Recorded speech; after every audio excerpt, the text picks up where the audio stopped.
not as a pure documentation, but as an investigation method, a way of designing and a way to understand the world visually.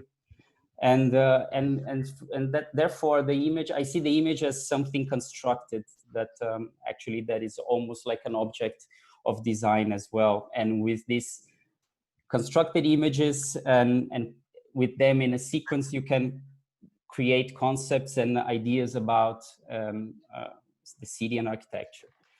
So for the topic regarding the topic of the Seminario, which is a non-domestic, I proposed 4 chapters that are somehow entry points for the tackle the topic of the non-domestico by expanding the definitions of what it means the domestic. And of course that there's an interplay between domestic and non-domestic, so there will be a lot of ambiguities and contradictions between these 2 terms while I present them. So it's not exactly it's not black and white. It's actually, there's a gray zone.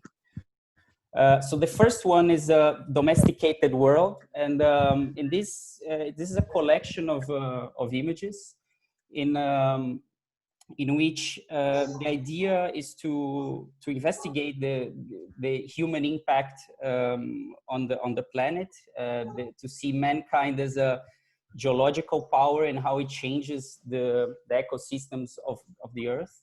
And here, for instance, the world becomes like a patchwork of infrastructure, constructed topography, totally artificial landscapes, industrial zones, toxic rivers, and somehow all these juxtapositions are put together and create these very interesting collages and here, or montages, and here I would like to quote a text by Luigi Ghirri that I really like, that is called Kodachrome, and he writes that for him, photography is in any case always surreal in its changes of scale and its constant juxtapositions, and in compromising both the conscious and unconscious images of reality no longer present. And then this part that I really like, he says, reality is being transformed into a colossal photograph, and the photo montage already exists. It's called the real world. So somehow these images are fragments of these collages that these photo montages that it already identifies, they already exist, but of course constructed in a way that their idea is made clear and understandable. So the idea of the man-made topography environment comes, of course, from this landscape that is the landscape where I was raised, which is at São Paulo, which by this image is already very clear that it's a completely artificial landscape.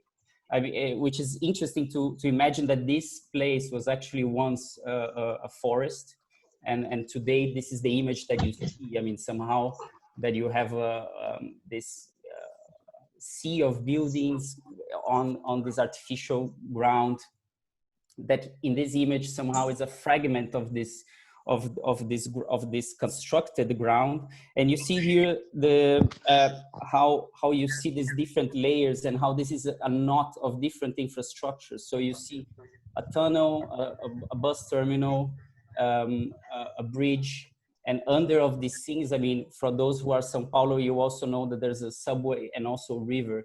So somehow, just in one image, you already can you can understand these different ideas of an artificial environment.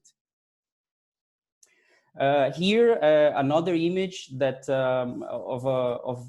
that you see, it's kind of the back sides of buildings to an interior courtyard. And here you already see the nature, how nature is already treated somehow, in this case, already elevated from the ground and constructed as completely artificial, as if it's a patch of green that is as constructed as the buildings around. Then another image that I mean, this is I think this is also clear. This the idea of the juxtaposition of the photomontage. I mean, here it's when you look at it, it looks as if it's the same plane almost, that these two buildings are together. And this is an image that shows like this view that has absolutely no reference to the outside world. So you don't see any horizon, and you don't see any sky, and you don't see any ground. So somehow you just have the reference of these grids and of the building, like it's a full man-made view. Here also a landscape that is totally constructed. I mean, it's you see this wall of buildings and you know, kind of an island of buildings.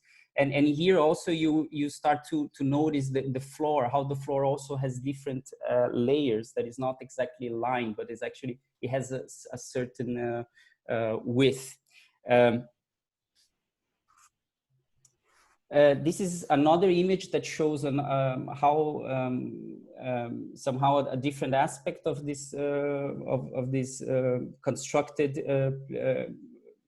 landscape. Here, the green. I mean, when you look at this green, you already immediately you think that this is it could be like a patch of original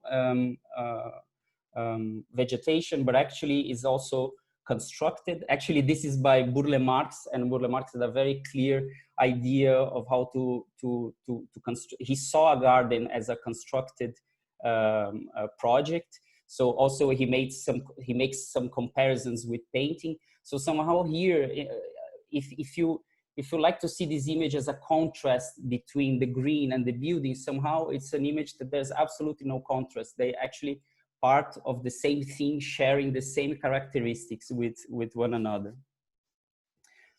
And then here, which is almost like a caricature, which is how this controlling of nature can take a place, like this domestication of nature can become. I mean, here is the vegetation start to have these very man-made platonic shapes. So you have like triangles, spheres, and this becomes kind of part of this garden with these objects somehow.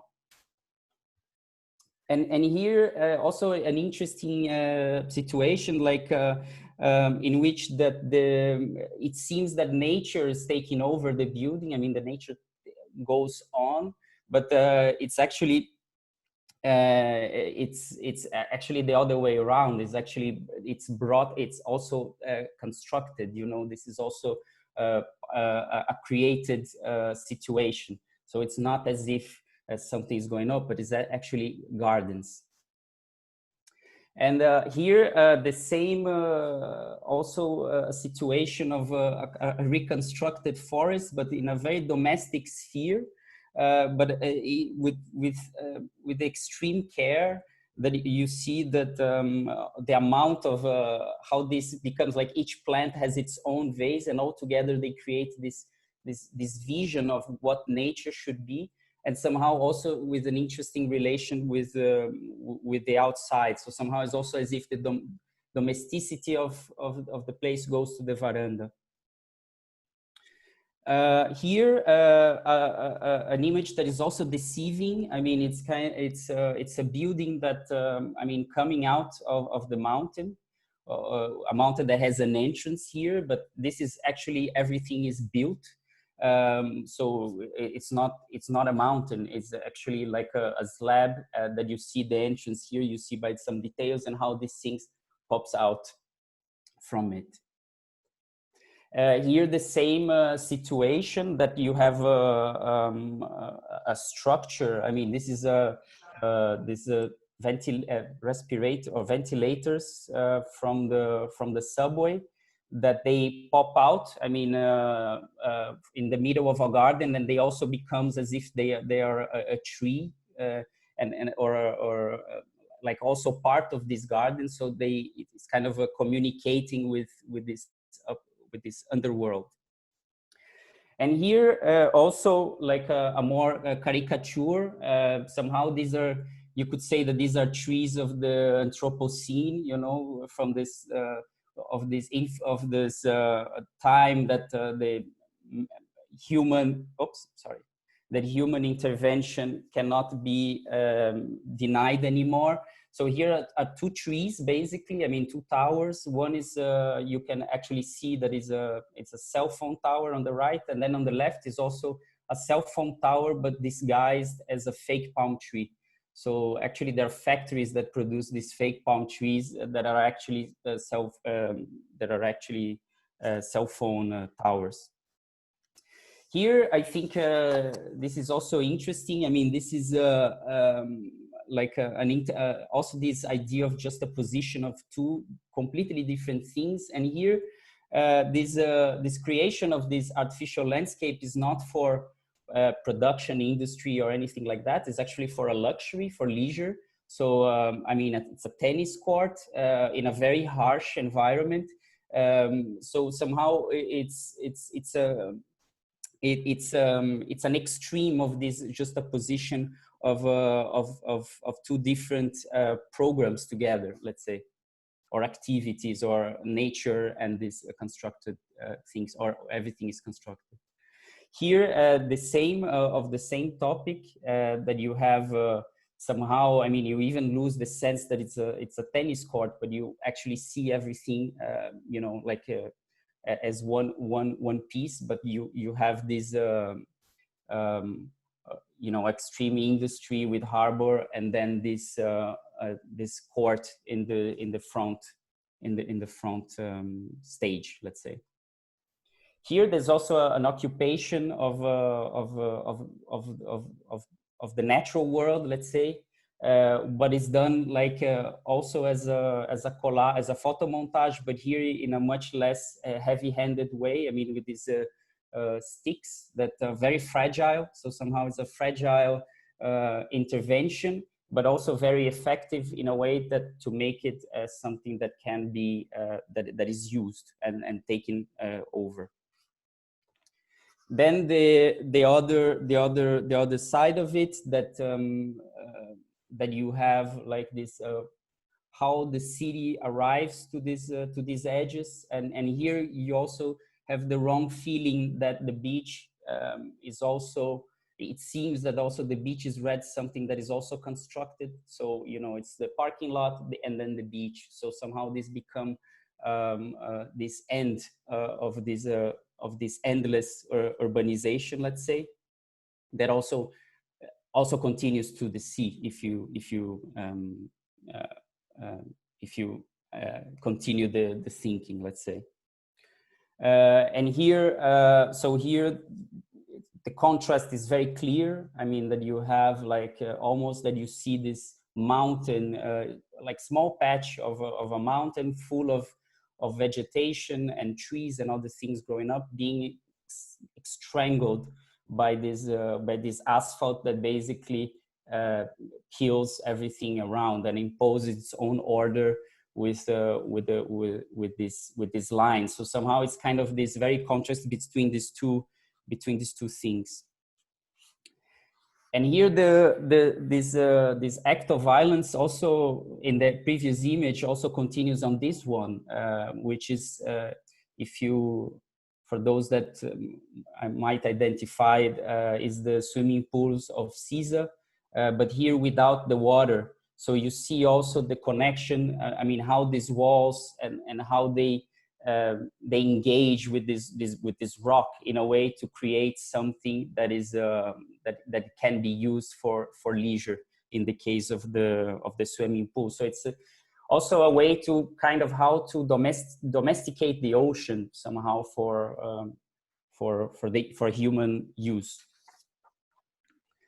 And then here another, I mean, somehow the same idea, but in a much bigger scale, that that shows this modus operandi of this megalomania that for sure has seduced architects and engineers and also students and everyone for that, this idea of designing the whole environment, even the whole planet.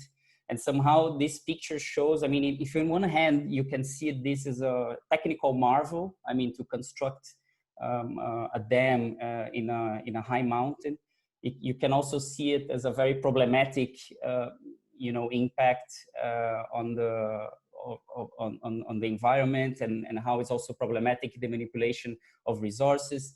And when you say that the geological power of this of mankind, I mean, this image, I think it's very telling of what it means, and this domestication of these forces, let's say.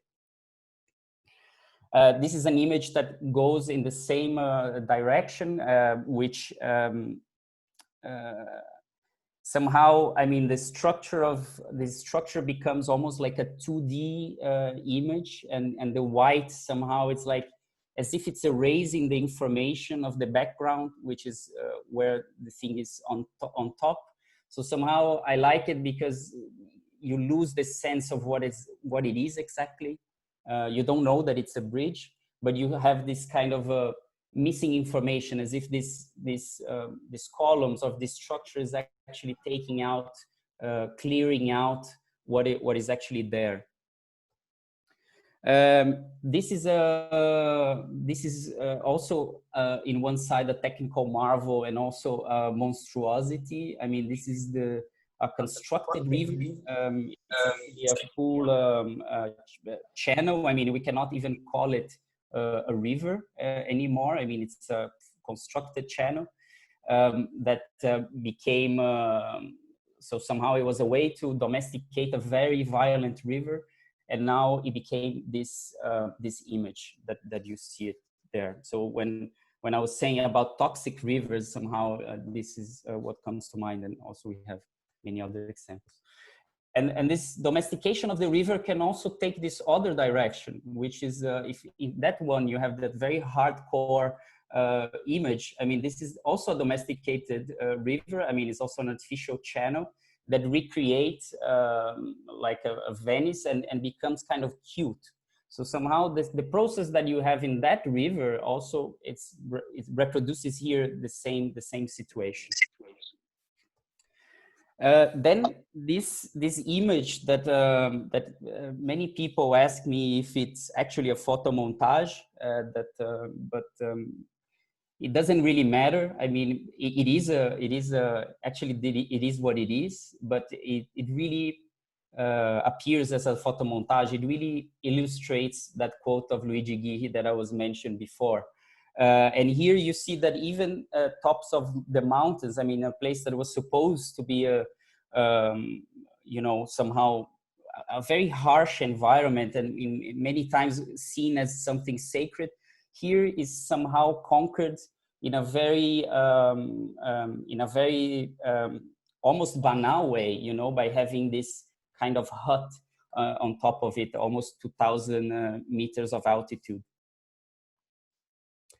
And then you have situations like these. I mean, that you have these very banal mini trash cans that is an element that you see in every city, in everywhere you go in the world. You see the same structure, and here it appears again, like in a completely out of this, I mean, a very harsh place, as you can see in the image. So it's almost also becomes a collage, you know, like what is happening. Somehow when you go there, you really feel this this idea. And here again is like somehow is this the same idea that you have conquered everywhere. And here you have this the banal Coca-Cola chairs to look at this view. This picture that I also enjoy, I mean, this is a structure that is created for you to see this view. I mean, somehow the structure actually creates the view. It's not, you know, without the structure, the view doesn't exist. So somehow it's an infrastructure, an apparatus that is made to take this image. So it's an image that will be reproduced everywhere. So it creates this image that we're seeing it now. So somehow this image tries to kind of unveil this process, and you see even a map that maps all this the peaks and mountains and valleys and everything that you see. So somehow like this idea of controlling from above also. Here, like a continuation of the same idea of domestication of the landscape and also of the view. I mean, here you see a restaurant that very banal from inside, but also in this very high location and very difficult to conquer, but somehow recreates this very banal and domestic environment, and also frames this view that almost that looks like it's a literal frame in this case, and that it's a postcard somehow. It's a postcard that you that it's a stick that it creates in this place. Here again, like also this colonization of the mountain here with the umbrellas that somehow also painted green in a way to simulate this continuation of the mountains. So as if you're seeing them and then the mountains continue. So it's kind of showing this this conquering of the spaces.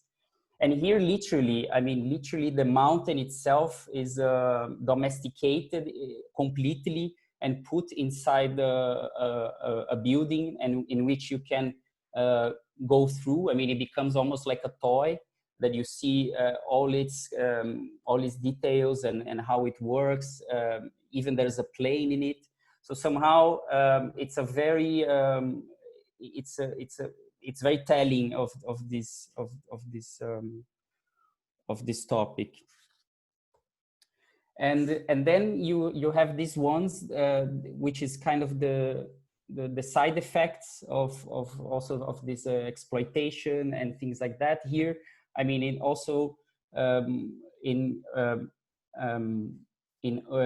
stone quarries that you have these very sharp angles that of exploration, and also you have these scribbles that I think it's very interesting, because if you think of the time of the stone, which is like millions and billions of years, and then you have this last layer, which is the mankind's human layer, which is just this very somehow very thin scribbles in chalk, very, and it's almost like a metaphor of our time, you know. Somehow our time is just as fragile as this image somehow.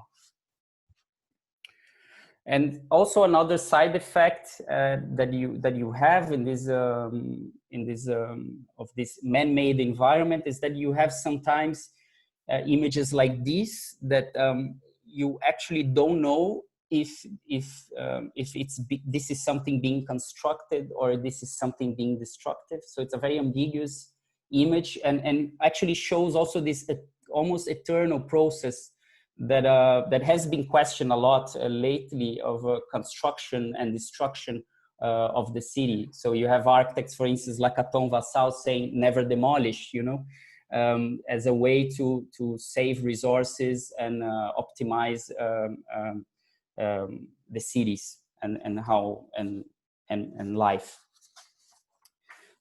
So this is the first part. The second part that that I would like to show is like how architecture. So if the first part was about domestication of the landscape, the second part talks about how architecture, by providing some sort of general spaces, can people somehow behave in a domestic way. So these are buildings or situations that in which people come to these places, and as if they were in their own. I mean, they are in their own house. So people come to eat, to play, to dance, to walk, to brush their teeth, to smoke, or to simply sleep. And these are also very interesting spaces because they are continuous, they are unprogrammed, and they propose a new interplay between them and the city, which is very interesting. In cities, it's specific. I mean, cities which now are tending for to, you know, in the times that the world is becoming very where democracy is a bit under threat.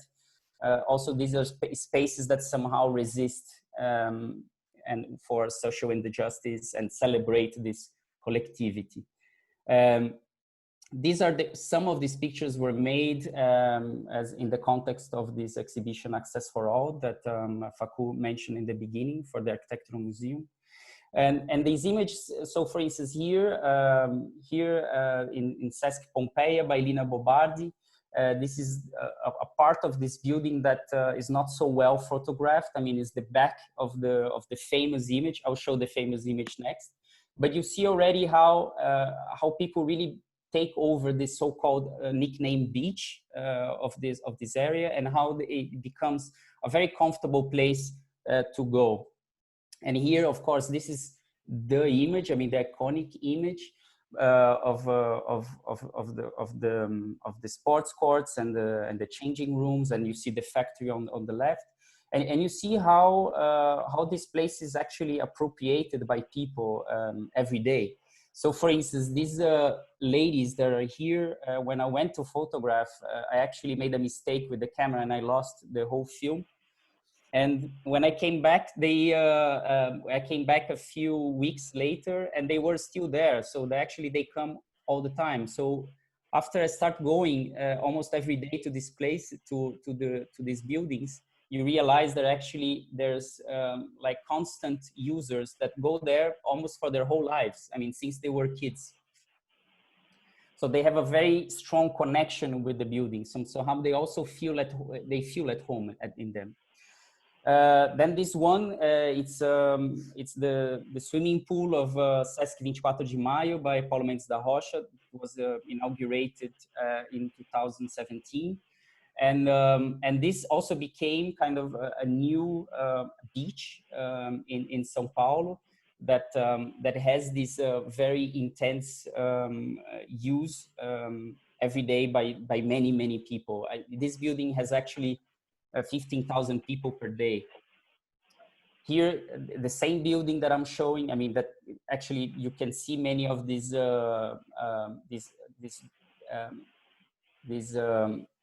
everyday and the domestic behaviors inside. I mean, for instance, here, the ramp that becomes a continuation of the street. Here's the line for the restaurant that becomes, you know, a conversation spot, and actually it's part of the street. And then this level that I think it's very interesting because it has a very rough finishing. I mean, it feels that you are in an airport almost. And it's a place that you can charge your phones, and it's the only place that has outlets in the building. So a lot of people come and they come to smoke, to eat, to sleep, to work, and it's the conviviality level somehow. And here you see from the outside how it's taken. I mean, how people go and sleep there with absolutely no problem and no issues of control and things like that. And the building somehow is so generous in its way that you have even this. I mean, you have people actually making out at some points with absolutely no problem inside the swimming pool, the mini pool that was supposed to keep people away from the view, but somehow is also was immediately as it was inaugurated, it was appropriated by the people and the users. Then this one that the MASP that is also by Lina Bobardi, that has a very interesting connection with the street. Here is a day that Avenida Paulista becomes a public space. They close the avenue and becomes like also like kind of a sort of a beach, and you see all these. Many people come. I mean, it's very close to the subway, so you have many events on this avenue, and MASP somehow in this context also gets a new meaning. I mean, somehow also this empty this plaza that it creates underneath also somehow invites this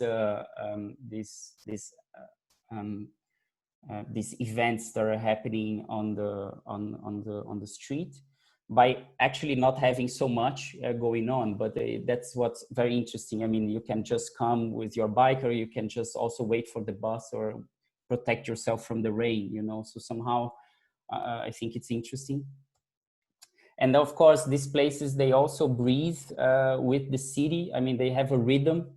So there are days that you can come to this spot and you just don't see anything, or just a few pigeons, or and other times that you come and it's like fully packed with these street fairs and or events, or things like that. And then there's these images that somehow also the scale of the columns, also they also like they become also like a meeting point for the building. So you see a lot of people like getting close to these columns as a way to orient themselves. So you see it here as well. So you see like people orbitating around these big legs, let's say, of mast. So this is another building that I think it's also very interesting, which is incredible actually. It's a we call it a manifesto of the everyday. I mean, it's a building that it's a multi-programmatic. It's connected to the subway. It has a whole range of programs, from libraries to workshops, to theater, to restaurants, to exhibition space. It's actually a whole universe that happens inside. It's a big infrastructure, and somehow when you there are moments like these. I mean, people that they come and they come to this library, and almost as if it's were their room, and stay there. And you can also see on the side of the glass, I mean, the restaurant that also becomes that become part of the everyday. And also you have people that come every day to this building and do many things. And then you have this scene that happens almost independently somehow is stimulated by the building. Somehow it shows how this building supports this totally unpredictable uses. I mean, this is like teenagers that come to rehearse dances, mostly K-pop, because it's close to the Japanese and Korean neighborhood. Then you have things like that. I mean, this is the rooftop, you know, situation that someone just comes to just to chill or to look at the image.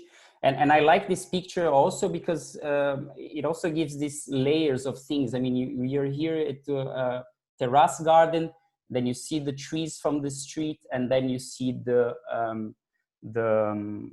buildings behind. And again, this is also kind of also a full constructed landscape. I mean, this building also reconstructs a mountain, and somehow in this image you see it everything as one, like almost as 2D. And this is another building. This is another place that I think it's quite interesting. Is it's this market. I mean, actually, it doesn't really matter. I mean, it's a very rough structure, very sophisticated, simple but very sophisticated. And underneath you have this whole range of activities that happen. That it's from selling fruits, vegetables, to selling coffee. It's really a universe on its own that happens in this place, and somehow the building shelters. It's almost an infrastructure that shelters all these collective uses, and it's also open 24 hours a day, every day. And this building also that was in that you posted, that it's a gallery by Maria Bardelli, that it has this internal street, and somehow all these uses from the street also take over the building, you know, as if they are kind of contaminating and going not only horizontally but also vertically. and this building also, by this generosity, also has a very interesting everyday. I mean, from people coming and staying there and just talking to in this, there are many hair shops and things like that. So so then the other chapter, it's called the everyday, and what it's here, what the idea was that these concepts of that we can imagine, like the banal, the ordinary, the neutral, the anonymous, the simple, the ugly, the functional, all these things together, or the cheap, they construct they construct familiar images for us, almost like domestic images, and they somehow work even in a very special or monumental spaces, and this is kind of their discrete power that also, I mean, they somehow unify people. It doesn't matter where you come or where you come from or your background. Somehow these are images that we all relate. I mean, somehow we all go to the bathroom, we all know what a kitchen is, and things like that.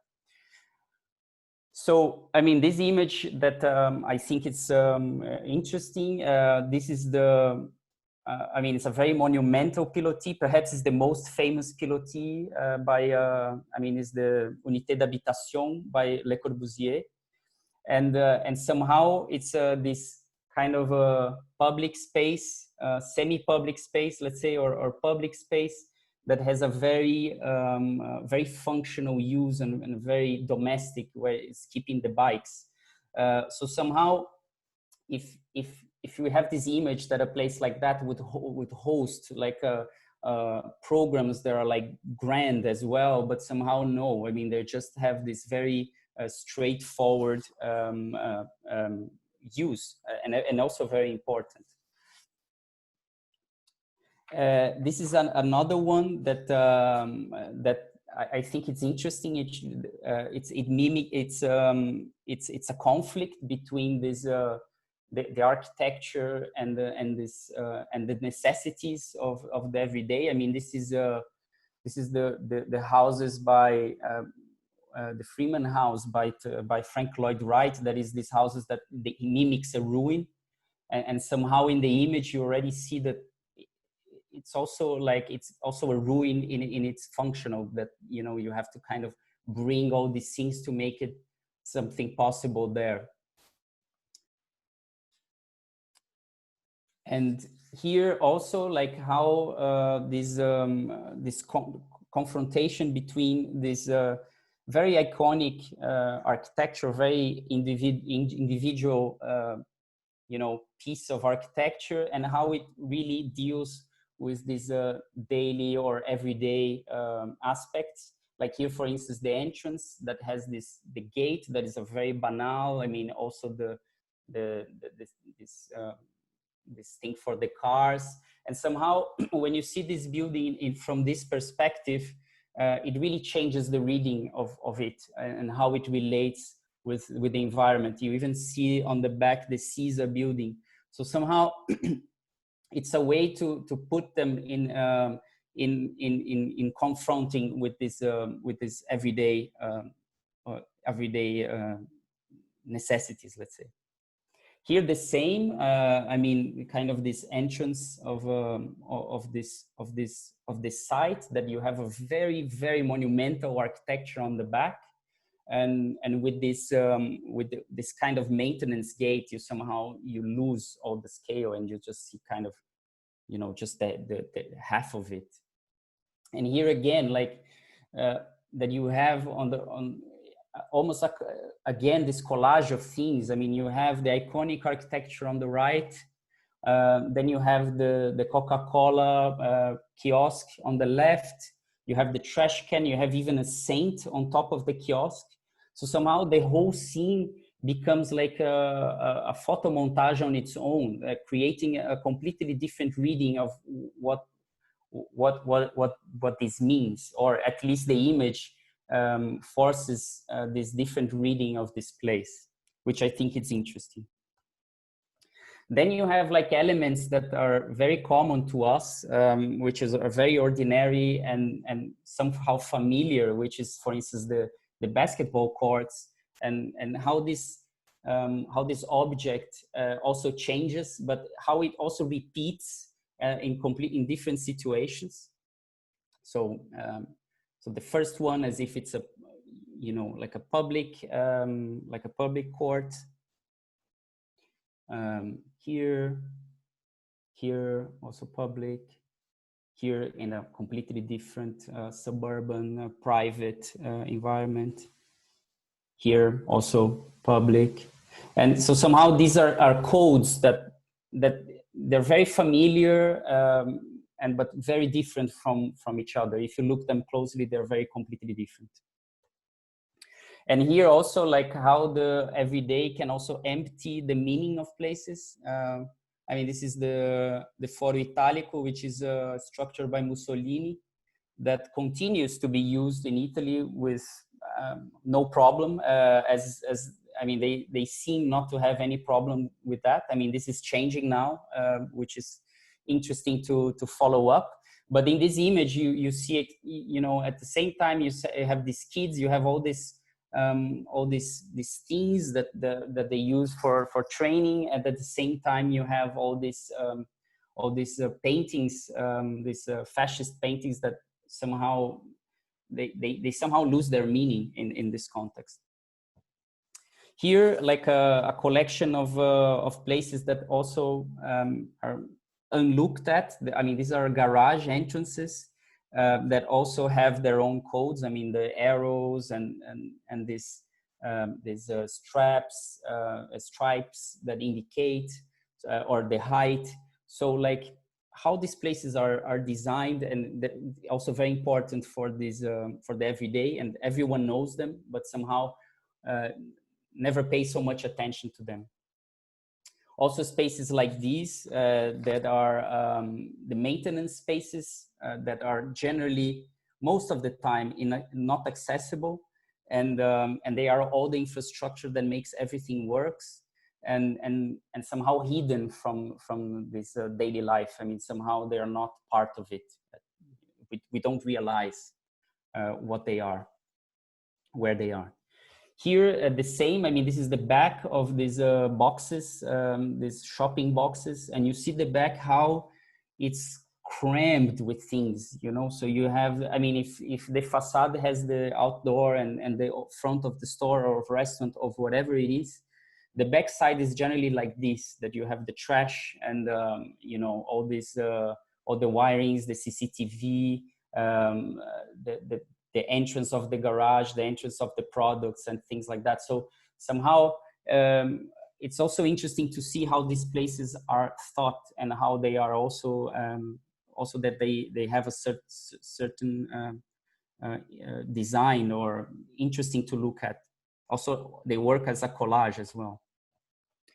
Then about these are images about the lack of maintenance, that you also see it. You can, in every day, you can also see it. I mean, this is something that possibly it was a water fountain that after not working, it loses completely its meaning and becomes absolutely another thing, which from the image you cannot really tell what it is. So it's kind of these oddities that you find. It's like an S-found, let's say, and by looking at it, you can kind of construct a different story of what this is. I mean, here also also this lack of maintenance can really tell about the materiality of things.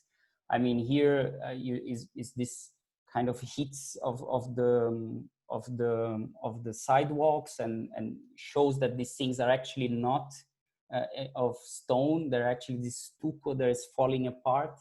So somehow it's kind of focusing on this area that is kind of where, you know, where people are coming, and this shows this roughness, these traces of use, of intense use. Here's also this kind of a found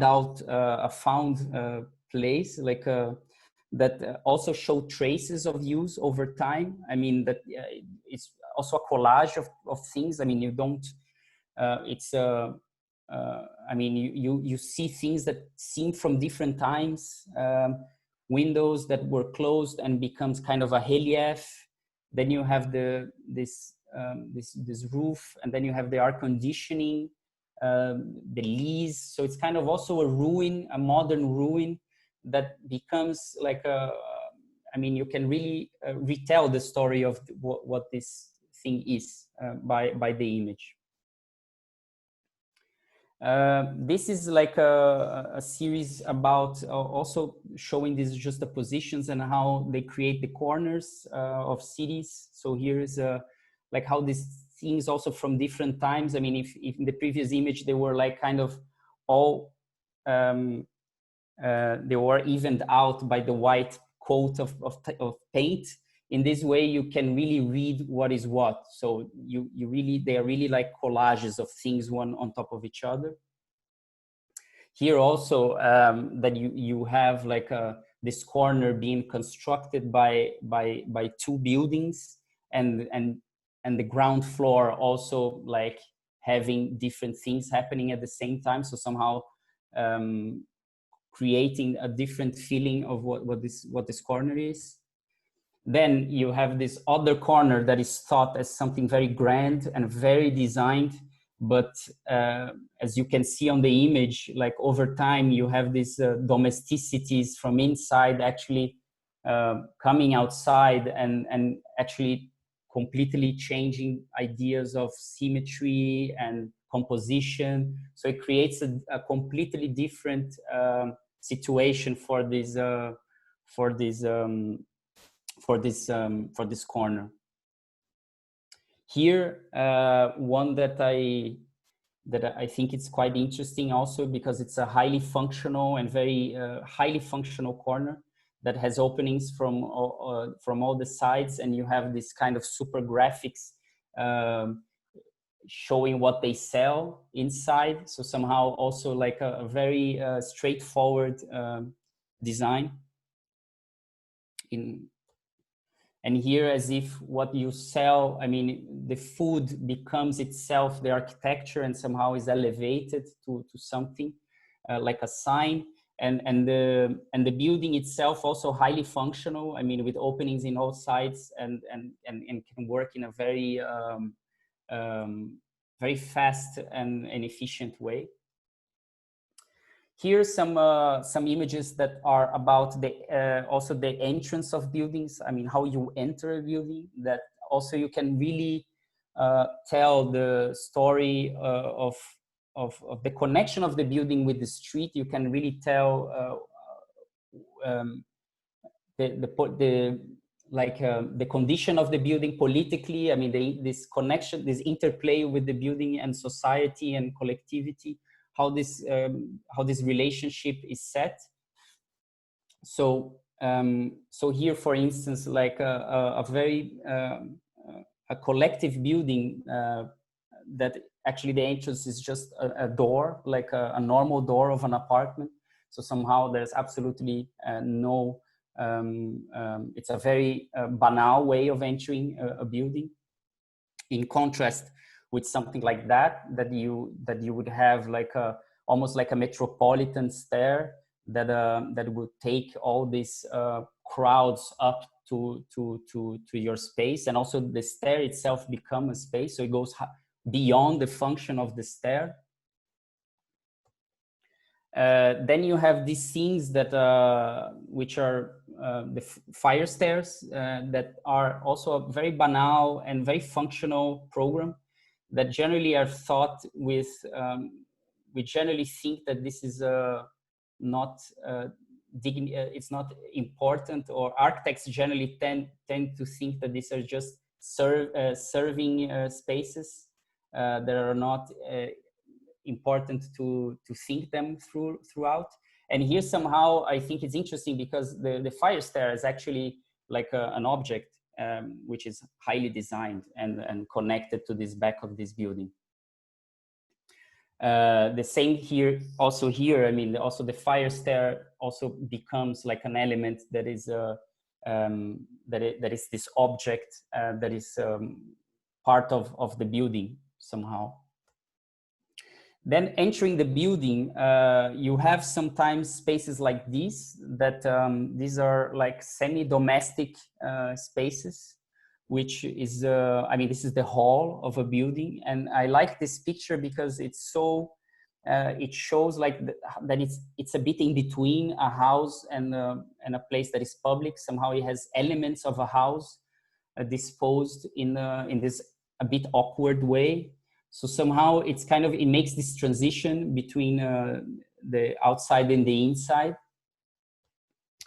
Then some spaces inside buildings that are like that. I mean, there are just, that are these banal corridors that indicate a few things that, and when you start looking at them carefully, you see that they're also highly designed and thought for many things like maintenance and security and things like that. I mean, also the color and how they work. Here, also, it's interesting to think that also this is inside Copan, which is the Oscar Niemeyer building. Wait a bit. Oops.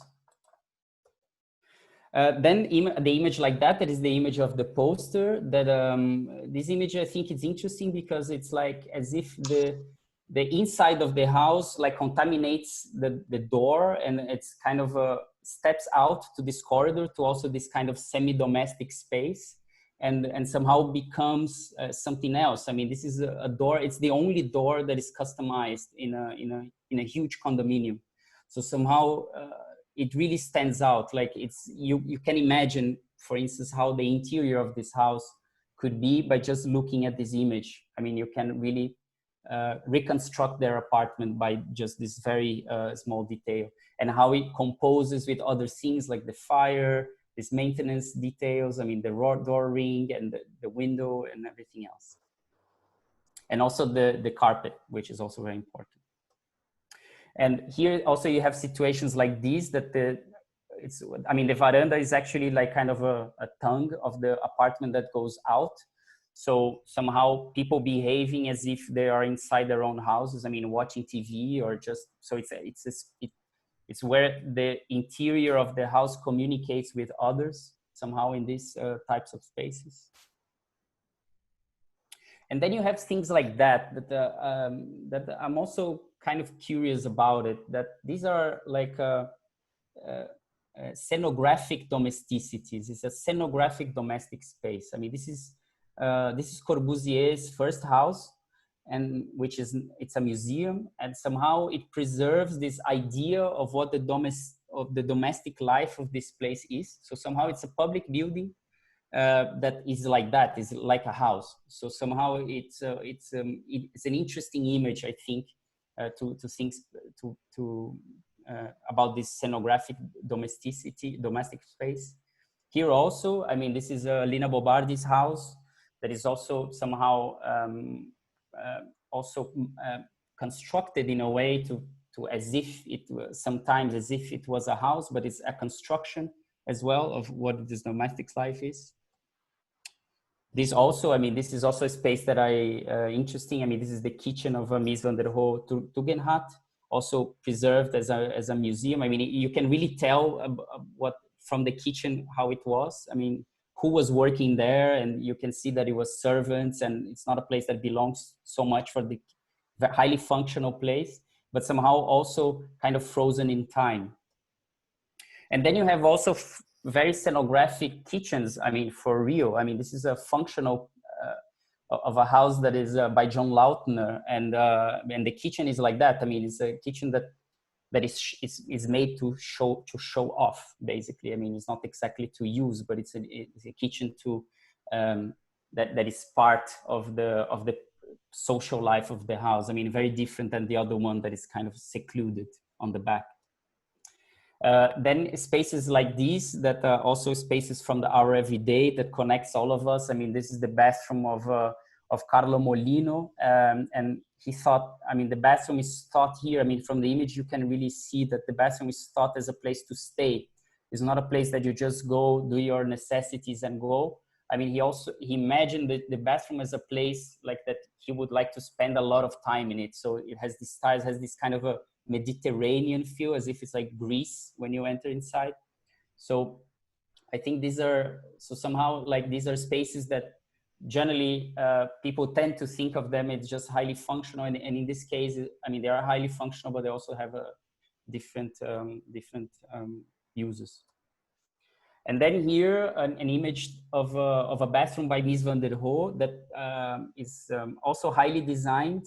And it's interesting how you take one sink that you could imagine this sink in one apartment and you multiply, and then it becomes this collective spaces by just multiplication of the sink and the mirrors. And everything is symmetrical, even the attention sign. I mean, there's a certain, I mean, even the outlets are symmetrical. I mean, there's also, I mean, you can understand there is a misting, but not so shown in books or anything like that. Then there's these images that I took by accident of this in this highly Stalinist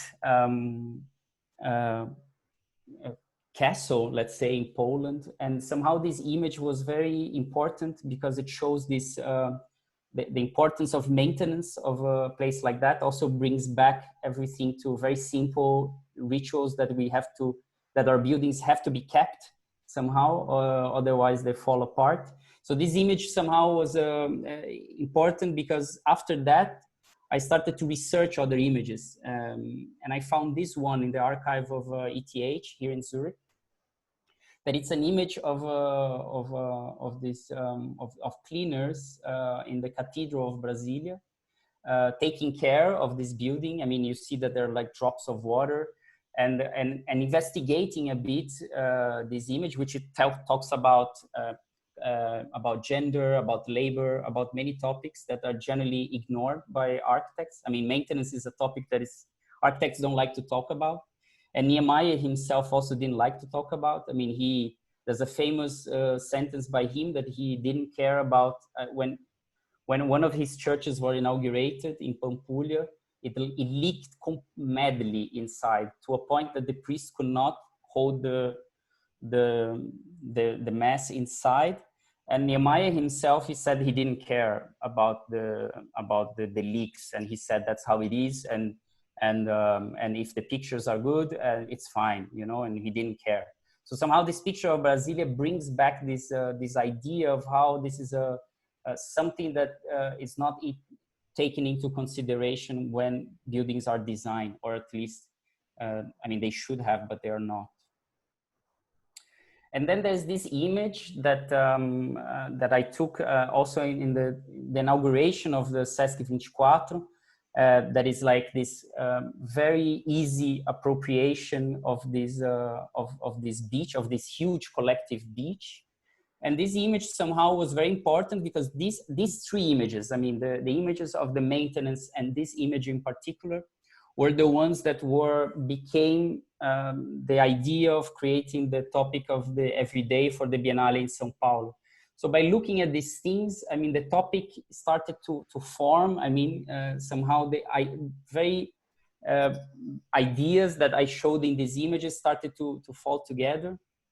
And this image became our proposal that we sent to the competition, and it was very telling about what we were trying to do. I mean, so people, they didn't have to read actually our document. I think by just looking at it, you really understood what we meant by this everyday and this by the topic. And interesting, then another thing that happened is that the image itself, I mean, the sky of the image,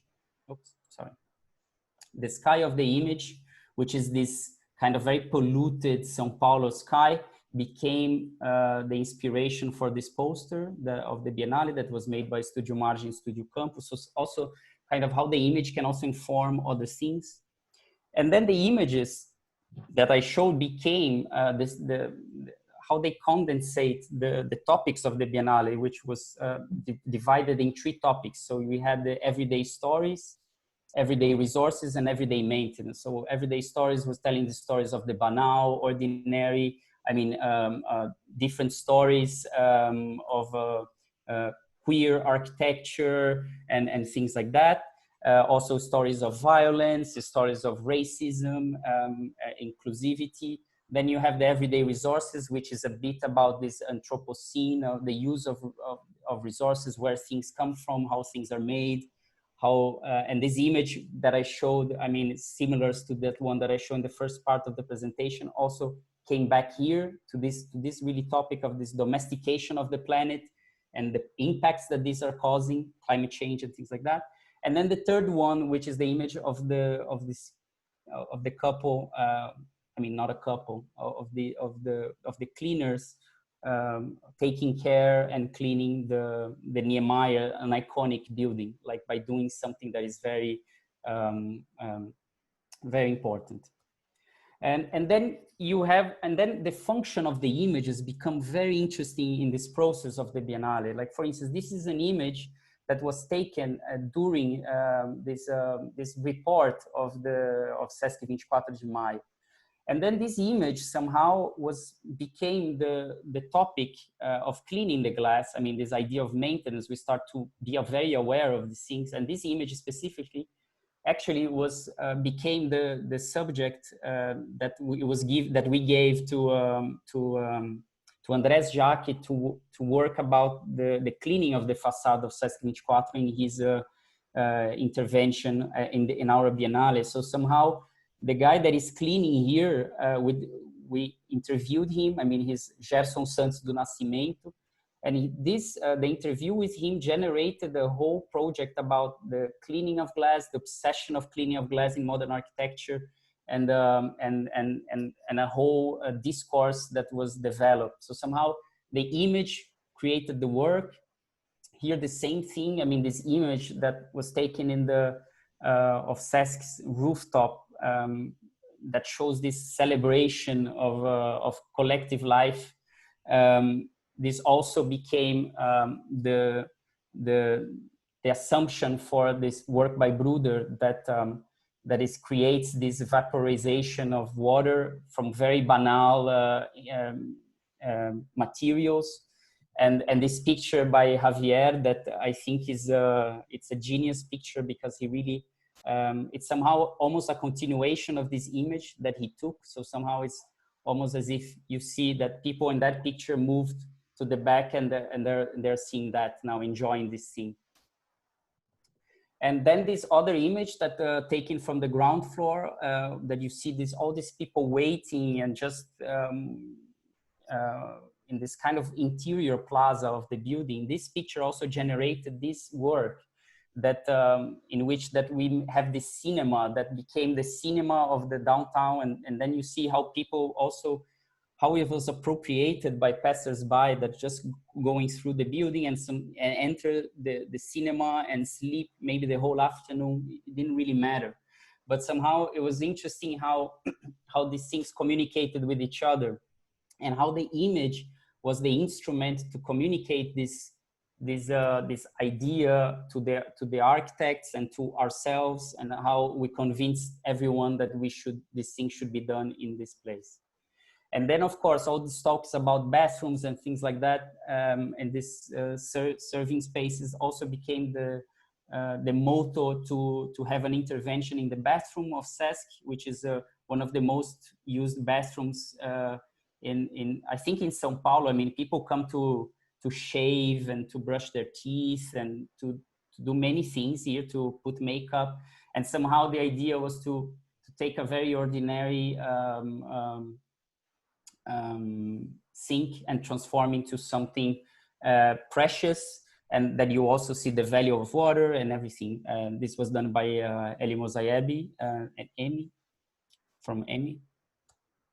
Then another thing, another topic was the fire stair that I mentioned also in the images became also the idea of using the fire stairs of Sesc that are not, I mean, they're also used as a stair by everyone. and somehow to see the architecture that is in this place. I mean, it's actually not, it's not a generic space as people think it is. I mean, it has different heights, it has different locations of air conditioning things. It has these maintenance doors. The light changes position. So spatially, it's a very interesting space. I mean, we reconstructed in a model, and then we gave it to Jan de Wilder, these images that I took from the whole stairs.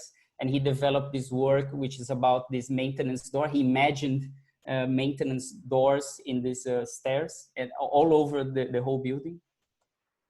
And then like the ideas of corners that I was mentioning here, the corner of Sesc, that, and also became an intervention by André Sandoval, that he creates this, he made this mirror that talks not only about the corner, but also about the floor that is disappearing from the center downtown. And so it's something that is also very banal, that we look every day, but we don't actually think about it. But actually you can tell the story of the city by just looking from the floor and how it's done.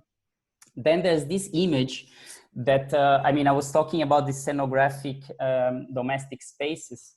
The Casa de Vidro by Lina Bobardi, which I showed, that is constructed, somehow the only place in the house that it's not, that is not public, people cannot come, is the laundry room. I mean, it's kind of where all the workers from the house have lunch, where they put their materials, where they have coffee, when they come to smoke.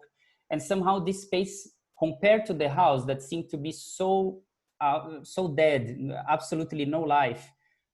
When we saw this, I mean, it was immediate, the fascination. And then I took this image of this laundry room, which is this. And this image became part of one work of the Biennale by MUF architects. They were also fascinated by these spaces. And this image was printed in this very cheap paper and with very weird colors. And so the image became an object in the exhibition. And then a few months later, one of the visitors that saw this image was actually fascinated by the colors and the way it was, and created a fashion collection based on that image. So somehow it shows also how the image can move from how the story can continue in completely different ways. So then, I mean, to finish, I would just show this last work that was done now in São Paulo. I mean, that I was 4 months in lockdown, and this was done as for an open call for a website called Desencontros by Laura Bellic.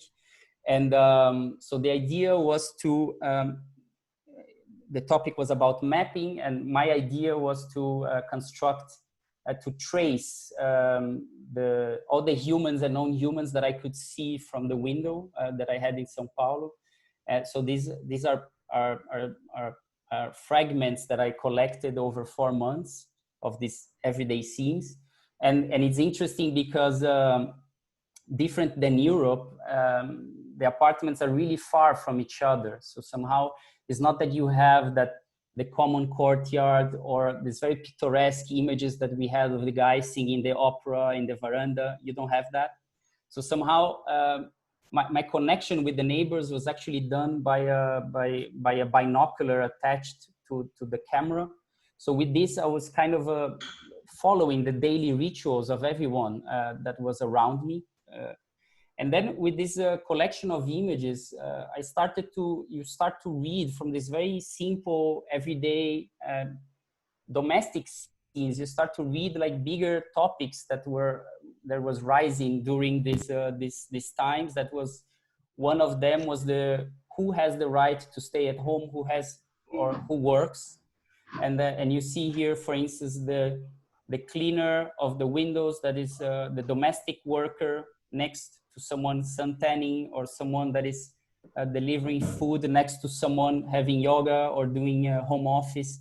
So all these little things. And then you have like images of maintenance, of drying clothes. You see parrots.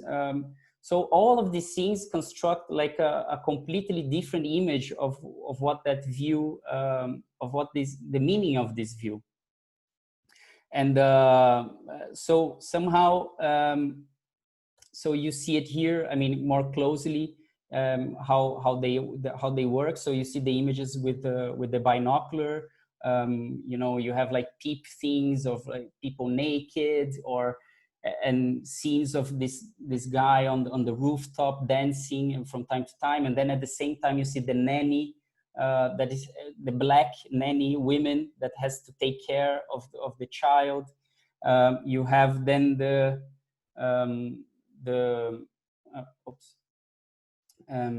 here the last one, that you have the yoga next to the maintenance workers that are required still to work regardless of the situation, and then you have like you know, like you see the vegetation inside. I mean, also this idea of controlling nature and the parrots and things like that. So this is this was this kind of a collection of different domestic, non-domestic spaces, let's say. So that's it. That's the last slide. Thank you. Thank you so much, Ciro. It was, I don't know, was it too long? No, it was yeah, okay. Perfect. It was perfect. What a great and precise contribution for the seminar. It was very, very precise. This is what I feel about your presentation. Of course, we knew about your work. We came here to Sao Paulo to visit the Biennale, so we already knew about your practice, but it is a great contribution and very precise also to the participants. I'm sure that you will provide many clues to the different researches of the participants. So I am so happy about this. I think I have a lot of things to talk about, but I don't want to also to take your time, because I know that it's late there. That probably... I had the coffee here while we're talking, so don't worry. I'm awake. Yeah, okay. I'm awake. But I would also give the space to the people if someone wants to ask something to Ciro. Shortly, I don't know how you made me think a lot about a lot of things, because it's a topic that I am working since some years, and also with the seminar. It is also part of our research. I am talking about also about that, that we work together is not only to give a seminar, it's also our personal research. And that's why I think it is also a contribution, because we often talk about the role of the architect outside of the traditional practice of building. And I feel that your approach as a photographer, but also as an architect to the architecture, it is probably different as what we learn in schools, like in the traditional way of teaching, you know.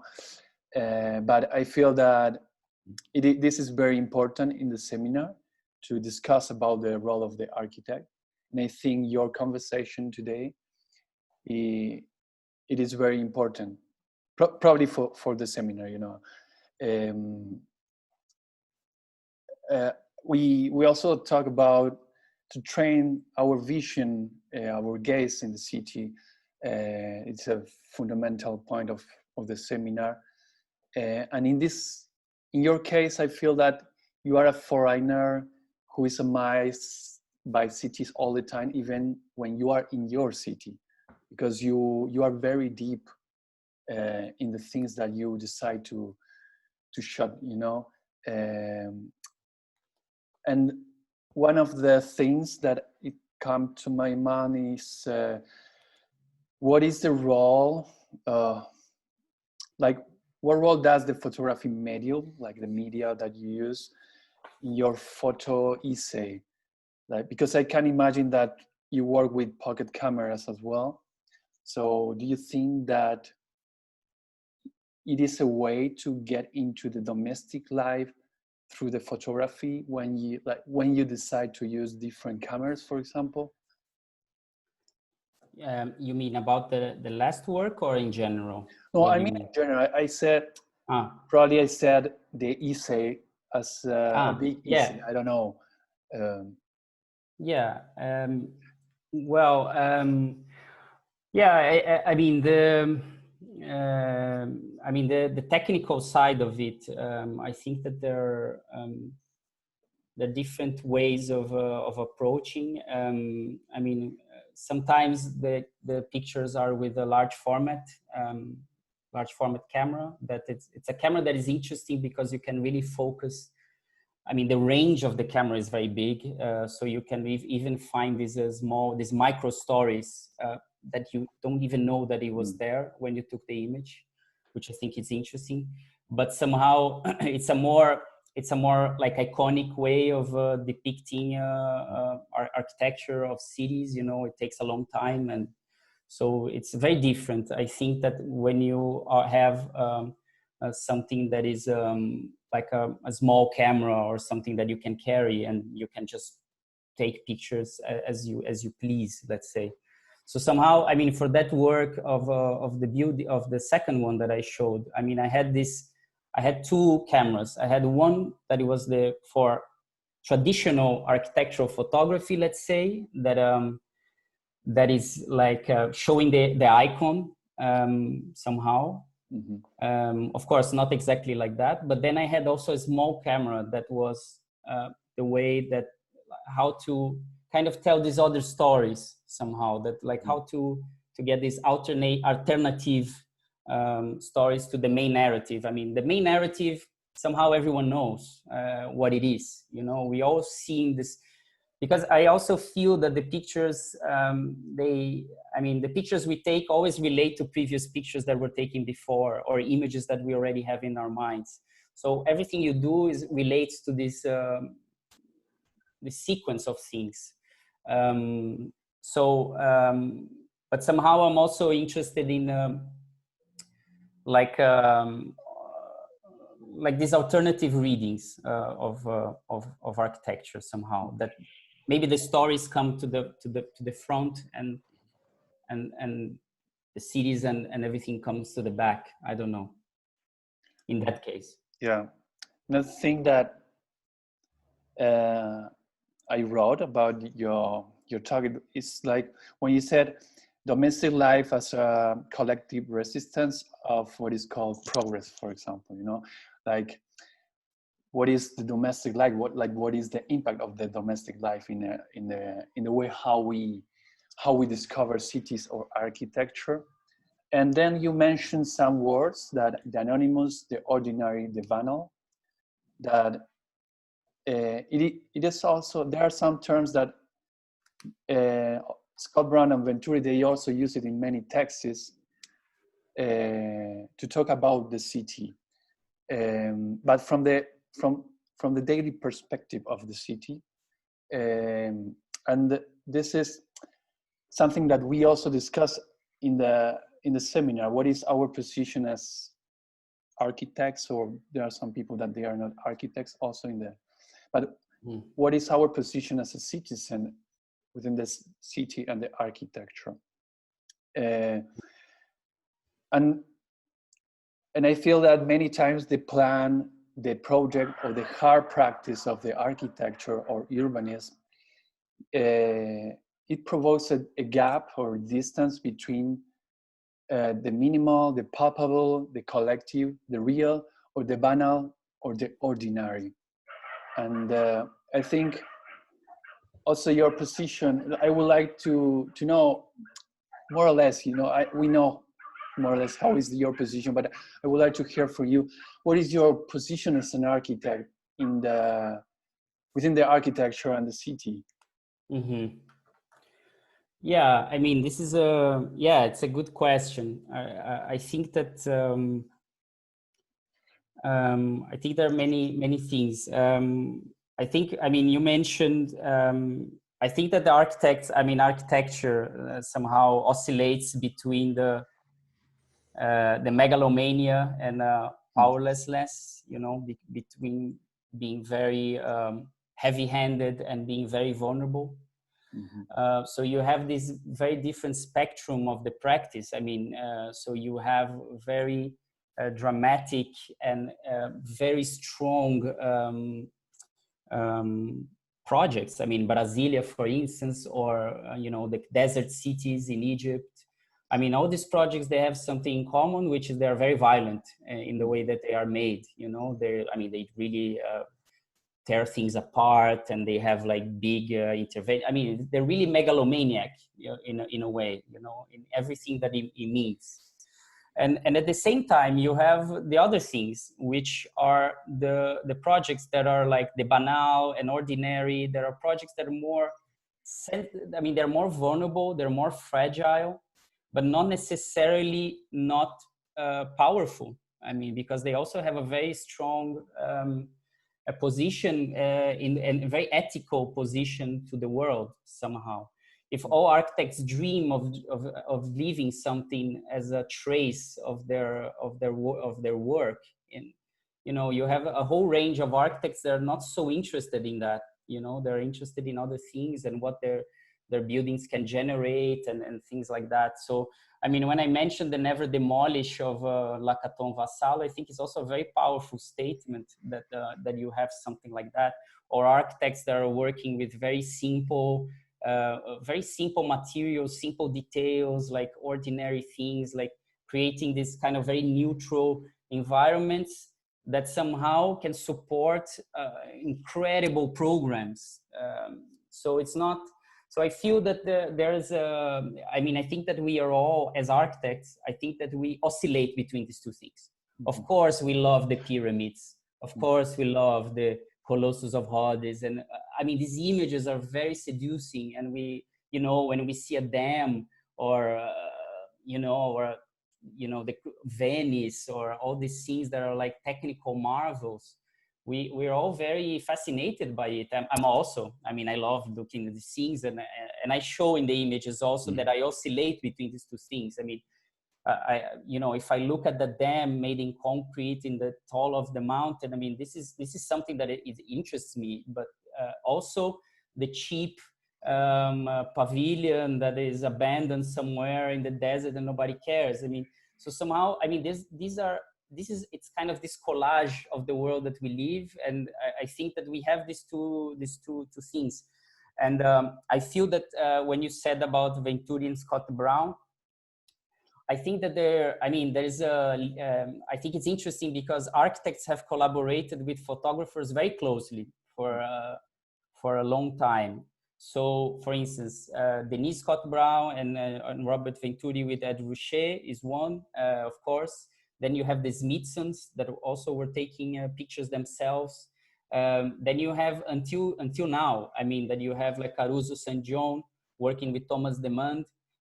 So you have this, I mean, this connection between architecture and photography and the existing, and how these things, what this interplay is something that is very common, I think. Also, Bas Prinsen and The Office and Kirsten Gears. I mean, it's a very strong connection. I mean, to a point that you don't know who is what. I mean, because they're both somehow constructing images in a very precise way. Well, my last commentary that I told you the other day that we talked is that I am very grateful that you opened this conversation, this kind of conversation, in this side of the world. Now you are in the other side, but I think we have a lot to discuss here, and I am talking about Latin America, where we are, and where the people of the seminaries. We have participants also from Brazil and Argentina as well. Mm-hmm. So what you did with the Biennale, it was, I feel it was a beginning of something great, to think architecture and the city from the spontaneity, and I think this is Latin America also, and to discuss about this and to see the city like you described and your pictures in your practice in general. It is very important that sometimes we don't need to cross the ocean or to go to the north or whatever, because we are in a great reality and very, very powerful. So I want to thank you for this presentation. I want to to share with us. Well, I will give the space to Daro, Caro, and the rest of the people. Thank you so much, Ciro. Thank you so much. Thank you. Yes, I totally agree with Facu. And it would be awesome to have this conversation in Portuñol. Claro. Podemos mudar para Portuñol. I think it was the elephant in the room while Facu was talking. I mean, if this is South America, maybe we should change to Portuñol and see how it goes. No, I don't know. I'm ready to make a very little comment on English, but maybe it's better in Portuñol. So if we don't get it, we can go back to English. No sé si tengo una pregunta, porque todavía estoy como muy asombrado por la cantidad de imágenes preciosas. Gracias por compartir tanto de tu trabajo con nosotros, porque la verdad es que fue un montón, en el mejor de los sentidos. Y quería compartir algo que me había ocurrido mientras veía la presentación, sobre todo en la transición entre lo que sería el primer y el segundo capítulo, From Domesticated World to General Space. No sé si vos lo imaginaste como una transición de una cosa a la otra, pero lo que me pasó es que viendo la primera parte de estos constructed landscapes, los paisajes construidos, donde se palpaba esa tensión entre lo natural y lo artificial, era muy difícil encontrar personas, gente, en las fotografías. Y por un lado me imaginaba que esa decisión de no incluirlas era la de no arruinar esta controversia entre aquello que es original y aquello que no lo es, porque de alguna forma, no sé, ver a una mujer con un jumpsuit rosa, de alguna forma despierta inmediatamente una serie de asociaciones que quizás correrían un poco el foco de esa idea inicial y tan fuerte y protagonista de todo el discurso fotográfico.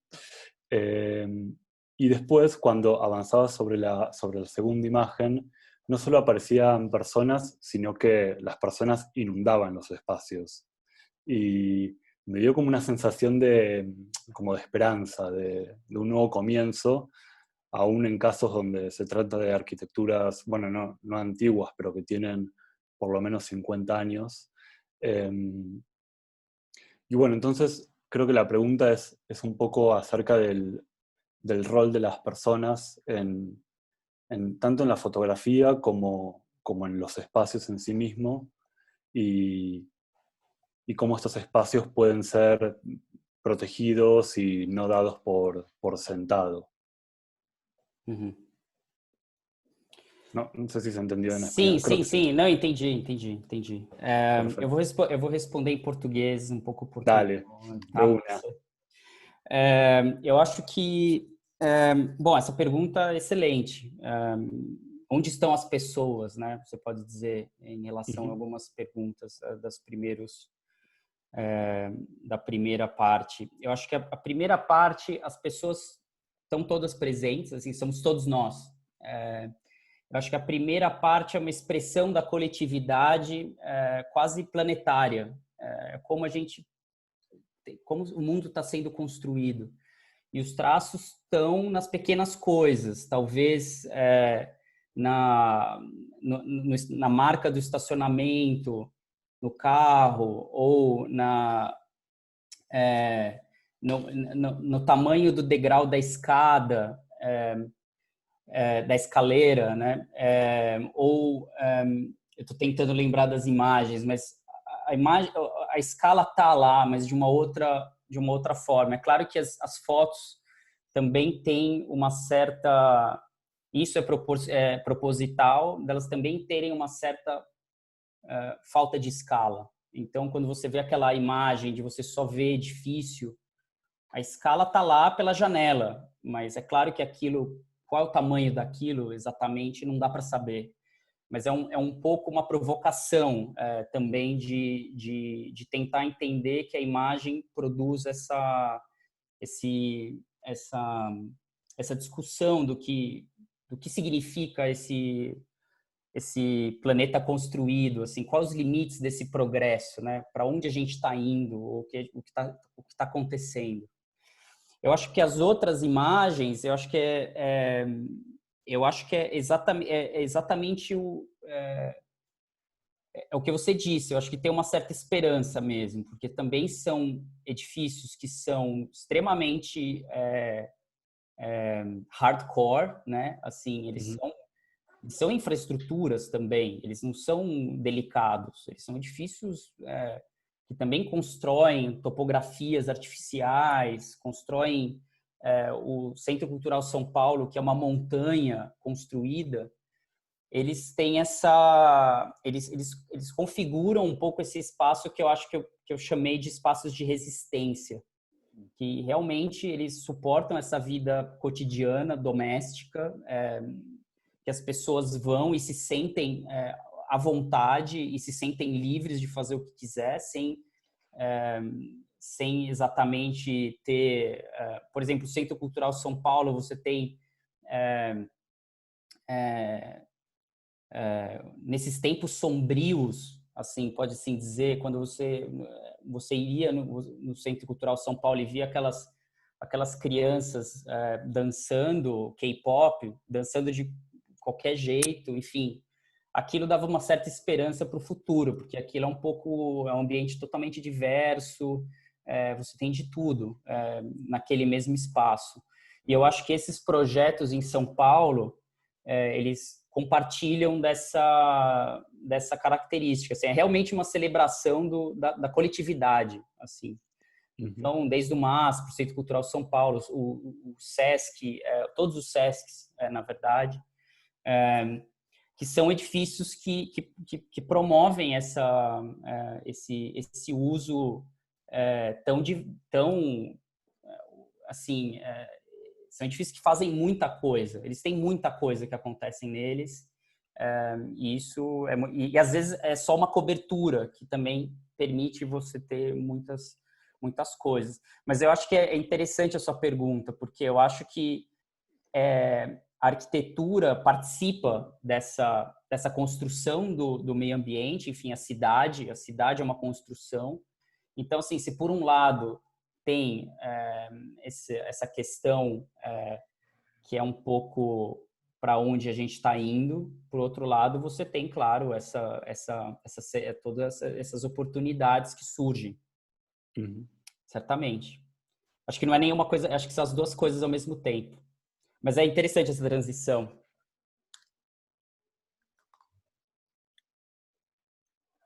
Algunos están escribiendo que es difícil el portugués, pero bueno, también entendamos que hay mucha gente de Brasil conectada y también hay participantes del seminario brasileras, así que vamos a hablar en español y en portugués con Ciro. Perfecto. Perdón, fue mi culpa. No, está bien. Podemos hacer una y una, si no. Vos respondés No sé. en portugués y él habla en español. No sé si Caro quiere decir algo o directamente podemos también habilitar a que pregunten o intervengan los que quieran.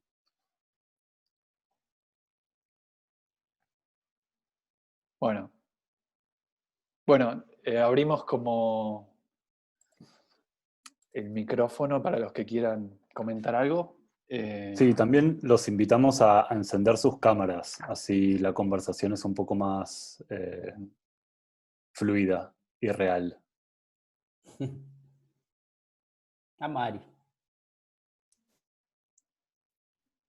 Bueno, hay muchos del seminario que estaría bueno que puedan dar su punto de vista, teniendo en cuenta de que es un aporte también para ustedes, específicamente.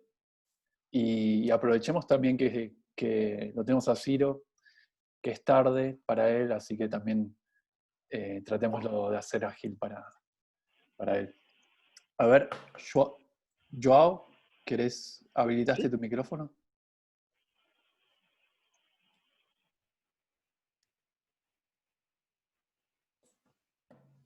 Qué difícil que es esto.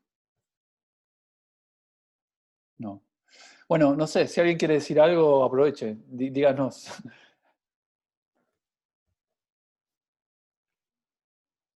Javier. Dale, Javi.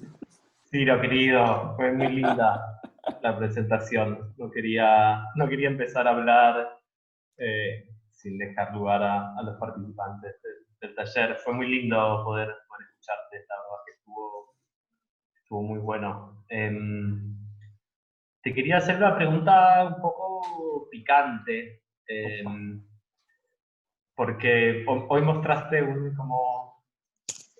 tu trabajo es maravilloso, pero tu trabajo es mucho más que lo que mostraste hoy. Hoy mostraste una selección muy chica. También tenés trabajo como artista, como arquitecto, haciendo proyectos. Y un poco conociéndote, sé que la arquitectura que proyectás y la arquitectura que diseñás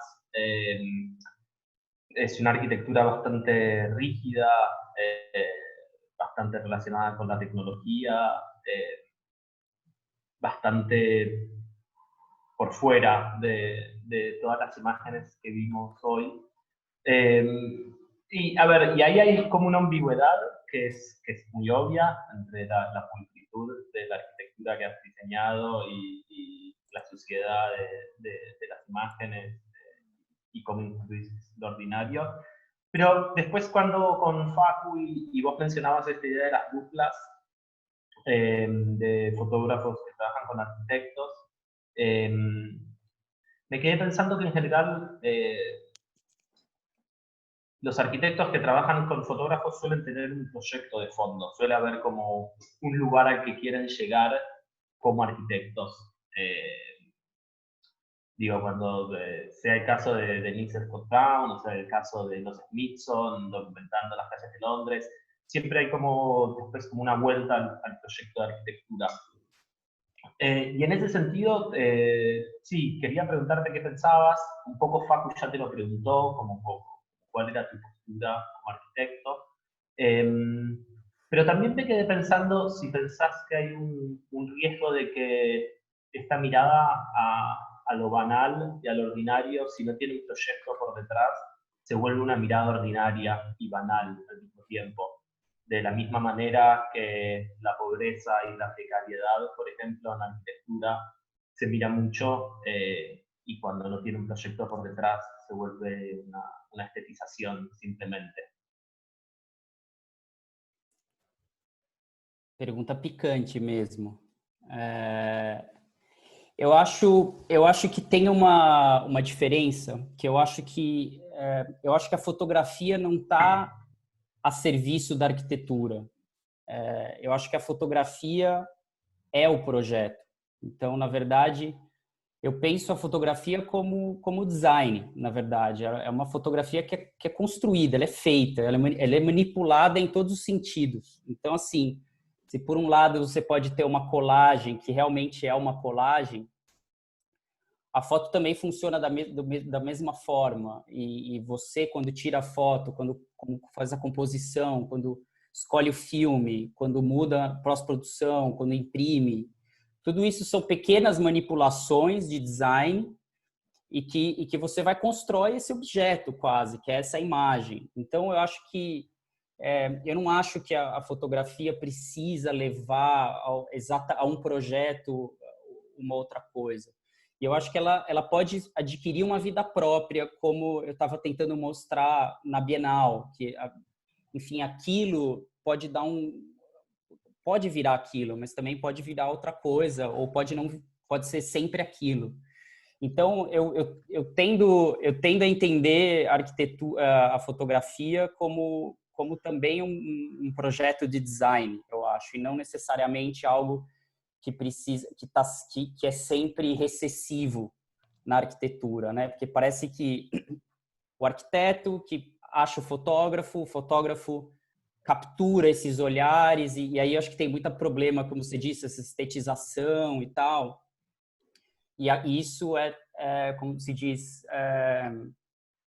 traduzido para um edifício, alguma coisa dessa, tem um pouco essa relação da Denise Scott Brown, Ed Ruscha, tem certos problemas nessa tradução das fotos para projeto. Aliás, as fotos, eu acho, são muito melhores, talvez polêmico, talvez as fotos sejam melhores que os projetos. Eu acho que o Venturi não necessariamente conseguiu traduzir as imagens, a força que elas têm para a arquitetura. Então, assim, quando você vê os projetos de livro do Ed Ruscha, das piscinas, dos postos de gasolina, aquilo tem uma força que sobrevive até hoje. Assim, aquilo é um projeto mesmo, uma construção de design quase, é um objeto, inclusive. Yo te quiero interrumpir un poco porque coincido con lo que decís, pero creo que justamente lo más interesante de tu trabajo y lo más interesante de la charla fue cuando empezaste a hacer toda la descripción de la foto de todo día, Sí. y cómo eso se volvió como un speech curatorial, y cómo después se volvió un design piece, y cómo se vuelve un research o lo que sea. Justamente ahí dejan de ser fotografías para volverse posturas curatoriales. Entonces, yo coincido en que las imágenes son construcciones y que son diseños, pero somos arquitectos y sabemos muy bien que no son construcciones. O sea, Sí. Al mismo tiempo que sabemos que son construcciones, sabemos que no es una construcción, que nadie más las puede usar. Entonces, es como que el trabajo que mostraste hoy toma mucha potencia cuando agarra otros proyectos curatoriales, otros proyectos culturales, pero bueno, es como si cada fotografía pudiese ser una puerta a un montón de conversaciones o discusiones que, bueno, que capaz no estamos teniendo. Sim, não, concordo. Eu acho que o fato da fotografia poder condensar nela, no jeito que ela é feita, no jeito que ela é construída, ela carregar uma série de ideias e conceitos ou possibilidades que podem dar esse estalo, eu acho que é muito interessante. Eu acho que isso que faz uma boa fotografia, uma boa imagem, aquilo que você olha e você constrói uma outra narrativa do que está ali, na verdade. Então, ou abre outras possibilidades. Então, mesmo as fotos que são muito diretas, assim, elas também podem abrir outras possibilidades. Mas eu acho que essa segunda vida que você está dizendo das fotos, eu acho incrível, na verdade. Foi um pouco o que a gente tentou com a Bienal, que foi um pouco de existir esse universo, assim, a imagem, a gente sempre dizia que a imagem é quase um texto, é quase uma parte do texto. Então, assim, são coisas que você não era a foto não era uma companhia, ela não ilustrava o texto. Ela tinha uma autonomia, assim, pode-se dizer. E eu acho que quando a foto, nisso que você está dizendo, quando ela tem essa segunda vida e se transforma autônoma e se transforma em outra coisa, eu acho muito interessante, eu acho. Certamente. Y la segunda pregunta de si se puede banalizar lo banal. Ajá. ¿Qué pensás? Como hasta qué punto la mirada de lo banal y de lo ordinario puede ser un proyecto para los arquitectos o hasta qué punto es autosatisfacción con el entorno. Eu acho que o banal e o ordinário tem eu acho que ele tem uma certa eu acho que esse espaço que eu acho que você até pode dizer, acho que você pode explicar muito melhor que eu acho, esse conceito, eu acho da neutralidade, eu acho que esses espaços carregam às vezes, que eu acho que assim, o banal e o ordinário tem ele unifica todos nós, eu acho que tem uma certa identificação com essas, enfim, com esses materiais, com o tipo de construção, obviamente que tem os seus limites, mas eu acho que alguns arquitetos têm feito com o ordinário justamente o que não se espera que seja feito deles. Enfim, usando materiais completamente ordinários para fazer coisas extremamente extraordinárias ou incríveis, espaços impressionantes. Eu acho que quando a gente fala banal, a gente vê na imagem algo que seja não necessariamente muito especial ou que seja muito má qualidade. E eu acho justamente o oposto. E aí eu acho que é o valor da arquitetura. Então, por exemplo, arquitetos como Jan de Wilder, mesmo Lacaton Vassal, que são arquitetos que têm feito trabalhos com quase nada, assim, muito, muito, muito baratos, e criando espaços extremamente ricos, de qualidade, assim, que tem essa celebração também da coletividade, que são inclusivos e etc. E tem também uma qualidade arquitetônica. Eu acho que isso está sempre... Então, assim, eu acho que o banal e o ordinário, eu acho que atualmente tem é quase uma posição política, eu acho, assim, quase ética de como atuar enfim, que eu acho que a gente na América Latina, de certa forma, está muito acostumado com essa falta de verba, falta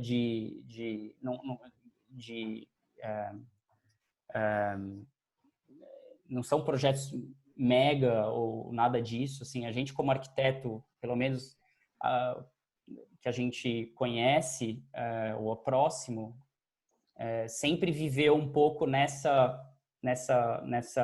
linha. Então, assim, mesmo quando você fala de projetos, mesmo São Paulo, eles também têm eles têm um certo ordinário neles, assim, uma certa até banalidade nos materiais e como nos detalhes, são detalhes muito simples. Acho que a Lina Bobardi talvez tenha sido a pessoa que mais tenha... E acho que é por isso que a Lina Bobardi está tão celebrada atualmente, um pouco nessa atuação, que são coisas banais, ordinárias, mais organizadas de uma certa forma brilhante. Então, assim, e são espaços que, como o Sesc Pompeia, são muito convidativos, são espaços que absolutamente não intimidam ninguém, entendeu? Ou aquele espaço, mesmo o Sesc 24 de Maio, eu acho que ele é tão duro na arquitetura, assim, ele é quase sem nenhum detalhe, é um prédio sem detalhe. Estou exagerando, mas aquela imagem que eu mostrei das pessoas carregando o celular, aquilo é o ápice do espaço banal, neutro, mas de uma certa forma as pessoas não se intimidam por aquele lugar, a ponto de chegar e dormir lá, e etc, etc. Então, eu acho isso. Eu acho que tem essas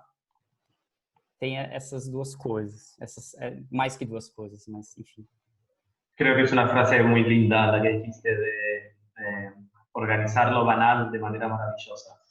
Creo que es como una síntesis muy fina. Gracias. De nada.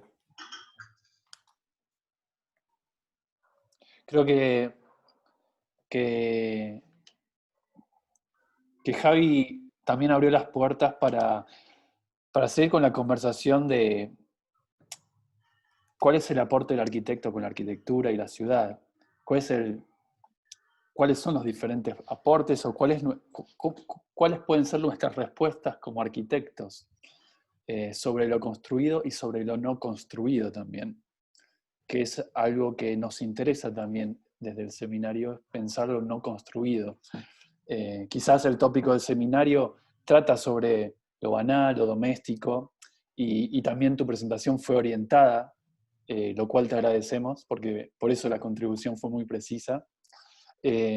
Pero creo que no voy a entrar en una charla de la posición del fotógrafo arquitecto, porque creo que ustedes ya entablaron esa conversación y quizás puede seguir infinitamente y es un aporte en sí mismo, pero no estoy en la posición de fotógrafo, sino en la posición también de pensar nuestra profesión y nuestros roles como arquitectos. Y por eso creo que tu laburo yo lo considero como un gran ensayo. Voy a hablar desde mi punto de vista, obviamente, y como un testimonio. Un gran testimonio que a mí me interesa. Y por eso creo que al tener un cuerpo sólido como el que estás construyendo con el tiempo, y seguramente hace muchos años venís trabajando, creo que es una construcción en sí misma, y creo que es una respuesta a la arquitectura, a la ciudad, y desde mi punto de vista es algo que me interesa que exploremos. Nosotros en el seminario también tratamos de explorar los diferentes medios o recursos para hacer una crítica personal o un proyecto. Nosotros le llamamos proyectos de investigación. Cada uno elige un tema y hace su proyecto. Pero repensar lo que es un proyecto y repensar también los recursos y los medios para utilizarlo. Y creo que tu aporte como fotógrafo, arquitecto, artista audiovisual, hoy a nosotros nos alimenta como para seguir explorando sobre los medios. Así que nada, era como mi aporte a esta conversación tan interesante que Javi abrió. A ver si algún valiente o valienta se anima a decir algo, porque si no, es como tenemos un invitado y no lo estamos aprovechando.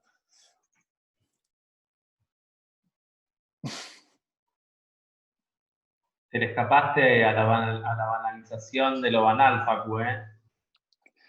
Es muy interesante eso que decís, porque también es una discusión que yo tengo con los Summer School en Latinoamérica, de qué hacen los Summer School, sobre todo los que vienen de Europa, ir a los contextos más precarios, entre comillas, y medio que jugar a un rol colonizador en esos lugares. Y para mí eso es una banalización muy dura de lo que pasa en nuestro territorio.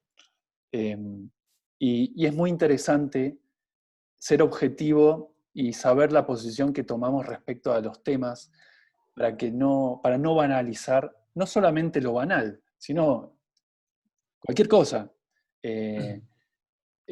Como ser muy consciente respecto a eso. El otro día teníamos una discusión por email con una de las chicas que participan en el seminario sobre su proyecto.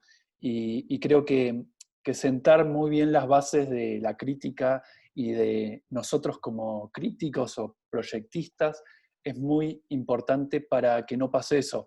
Lo que Javi dice para mí es sumamente importante, porque recaer en la banalización de un tema es una irresponsabilidad. Puede ser adrede o no adrede, pero o también está el punto de vista de cada uno respecto a la posición. Pero es muy importante, y no lo eludí porque me olvidé, pero me pareció como muy, muy preciso ese comentario, Javi. Nada, da mucho para pensar, pero es muy, muy interesante. Y creo que hay una banalización también proyectual de la arquitectura. Y es eso que también está bueno que se discuta, la banalización del proyecto arquitectónico. Así que gracias. Bueno, es muy difícil sin la intervención de ustedes, pero lo que podemos hacer es, si nadie va a hablar, pues Emilia, ¿quería decir algo? Ay, lo aprendí. Bueno, sí. Quería, recontra agradecer por la charla, porque un poco me pasó como decía Darío, tanta cosa que hay que procesarla también, ¿no? Pero también te quería preguntar por tus trabajos de los montajes. Como que vengo un poco por otro lado, buscando sobre ese tema, también que tiene un poco que ver con esto que hablaban recién. Había leído unas cosas de Didi Uberman en relación al tema de la potencia de las imágenes, y hacía referencia a Deleuze en una cosa que decía que no vivimos en una civilización de las imágenes, vivimos en una civilización de los clichés. Y por eso, o sea, él decía que le interesaba poner en conexión las imágenes entre sí a través del montaje para deconstruir los clichés. Quería preguntarte en relación a tu trabajo de montaje y tu trabajo de arquitecto, hacia dónde está dirigido y cómo lo entendés eso como un proyecto que construye. Di muchas vueltas. Talvez. Bom, primeiro, desculpa pela quantidade tão grande de fotos. Eu tenho um certo problema. No, fue en un buen sentido, mucha información. Pero bien. Tá, não, também foi para mim muita informação. Eu acho que a ideia da fotomontagem, eu acho que são coisas complementares, assim. Eu acho que a fotomontagem tem muito um desejo de arquiteto, eu acho, nelas. São coisas, são intervenções assim que geralmente traz duas coisas opostas juntas. Geralmente o tema é sempre muito, eu acho assim, é sempre, por exemplo, o grande e o pequeno, ou essas relações muito simples, assim, mesmo de escala, mas que tem que tem um projeto por trás. Então, por exemplo, as colagens da montanha na cidade, que, por exemplo, altera completamente a escala da cidade e de tempo também, que é um pouco... algumas imagens que eu mostrei no começo também trazem um pouco essa diferença de escala entre as coisas, entre o muito grande e o muito pequeno. Então, na verdade, as colagens, elas falam de temas que existem, que já existem e que já estão por aí, mas elas são também, a colagem também existe, então ela também é uma construção, da mesma forma que a foto é. Então, eu atualmente, assim, eu vejo as fotomontagens e as fotografias como uma coisa só, e não necessariamente separadas. Então, por exemplo, as colagens, assim, elas exageram algumas coisas ou propõem possibilidades, e tem uma certa provocação também em algumas delas, de pensar como aquilo, quase umas possibilidades ou realidades alternativas que você poderia pensar a partir delas, mas eu acho que todas elas existem no mundo real também, eu tenho certeza. Eu acho que nenhuma colagem que eu talvez tenha feito, acho que não exista em algum lugar. Então, eu acho que elas são sempre... E eu acho que elas sempre se relacionam a outras imagens que você já viu. Então, elas participam de um vocabulário já existente, eu acho. Não sei se eu respondi, mas... Sí, un poco, sí, o sea, es un poco esto que respondes, es un poco lo que contabas con la primera serie de las imágenes, ¿no? Sim, exatamente. Eu acho que talvez a primeira série esteja bem relacionada a essa ideia das colagens, assim, que são tempos distintos. Então, assim, é a montanha que convive com a montanha que tem um tempo que é desde a formação da Terra, justamente com uma casinha que foi feita há 5 anos atrás, entendeu? E que não tem quase... É uma coisa muito frágil, né? Ou os escritos, né, na montanha. Uhum. Então, as colagens, eu acho que elas são um ensaio dessas outras coisas que vieram depois. Mas, assim, eu acho que a gente poderia colocar elas juntas, essas imagens. Eu até ia colocar, mas eu não coloquei. Mas eles poderiam, eu acho. Te iba a preguntar eso, ¿por qué no ponerlo juntas? Sí. Pois é, eu deveria, mas é que geralmente eu mostro só as colagens, assim, eu já fiz algumas... Foi um exercício um pouco de pensar também um pouco nessa ideia do doméstico e tal, mas as imagens... Fica para a próxima, a gente faz outra. Gracias. De nada, obrigado pela pergunta. ¿Alguien que tenga un comentario más? Eu queria fazer uma pergunta. Oba. Ou um comentário, não sei. Eu sou de São Paulo, eu vou falar português. Então, eu fiquei com aquela imagem da instalação, que é uma montanha numa exposição, e muito com essa ideia de que o doméstico, sei lá, me pareceu que para você tem a ver com uma dimensão de estabelecer um controle sobre uma certa situação, especialmente na primeira parte da apresentação, que era sobre a natureza. Mas aí eu fiquei pensando também numa situação que é mais ou menos parecida com essa, que quando iam demolir os Robin Hood Gardens em Londres, eles pegaram uma unidade inteira, um apartamento inteiro, e resolveram expor no Victorian Albert, no museu daquele apartamento.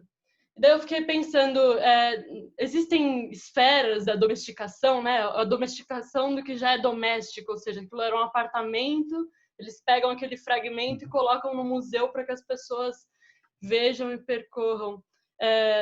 Não sei, eu fiquei com esse pensamento na cabeça. O que é o doméstico? Será que a ocupação espontânea é uma domesticação? Ou será que a domesticação é, de fato, quando você intencionalmente quer estabelecer controle sobre uma situação qualquer? Bom, queria só que você comentasse um pouco sobre isso. Qual que foi a primeira parte? Fala de novo essas últimas duas que você falou, essas perguntas. Se é a domesticação qual que era? Se a domesticação é uma coisa em esfera, se ela está relacionada com estabelecer controle sobre alguma coisa, quando você ocupa um espaço muito espontaneamente, por exemplo, uma pessoa que vai para o Sesc e estende lá a toalhinha dela no chão, aquilo é uma atividade de domesticação ou não? Ou você acha que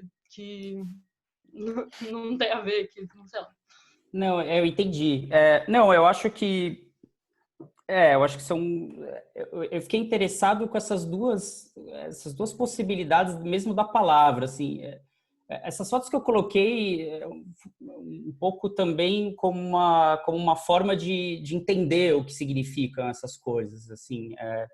Eu acho que quando a gente fala a domesticação do meio, do ambiente, da terra ou de qualquer outra coisa dessa, eu acho que tem certamente essa noção de controle, que atualmente a gente foi perdido, mas eu acho que existe essa ideia do mundo inteiro mapeado e controlado. Então, assim, se você pensar na Terra, naquela imagem Google Earth, né, que basicamente tudo que você vê está mapeado, ou supostamente quase tudo, comparado com o mundo de um tempo atrás, que ainda existiam áreas que eram áreas pretas no mapa, no globo.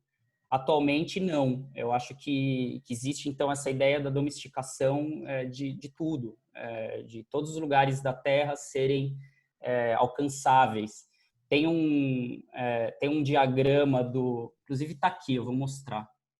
Tem um diagrama do Buckminster Fuller, que ele fez de uma seção da Terra, ver se dá para entender, que ele mostra todos os espaços que são ocupados. Então, desde o fundo dos oceanos até os satélites. Então, na verdade, é uma seção que está tudo ocupado. Então, tem essa...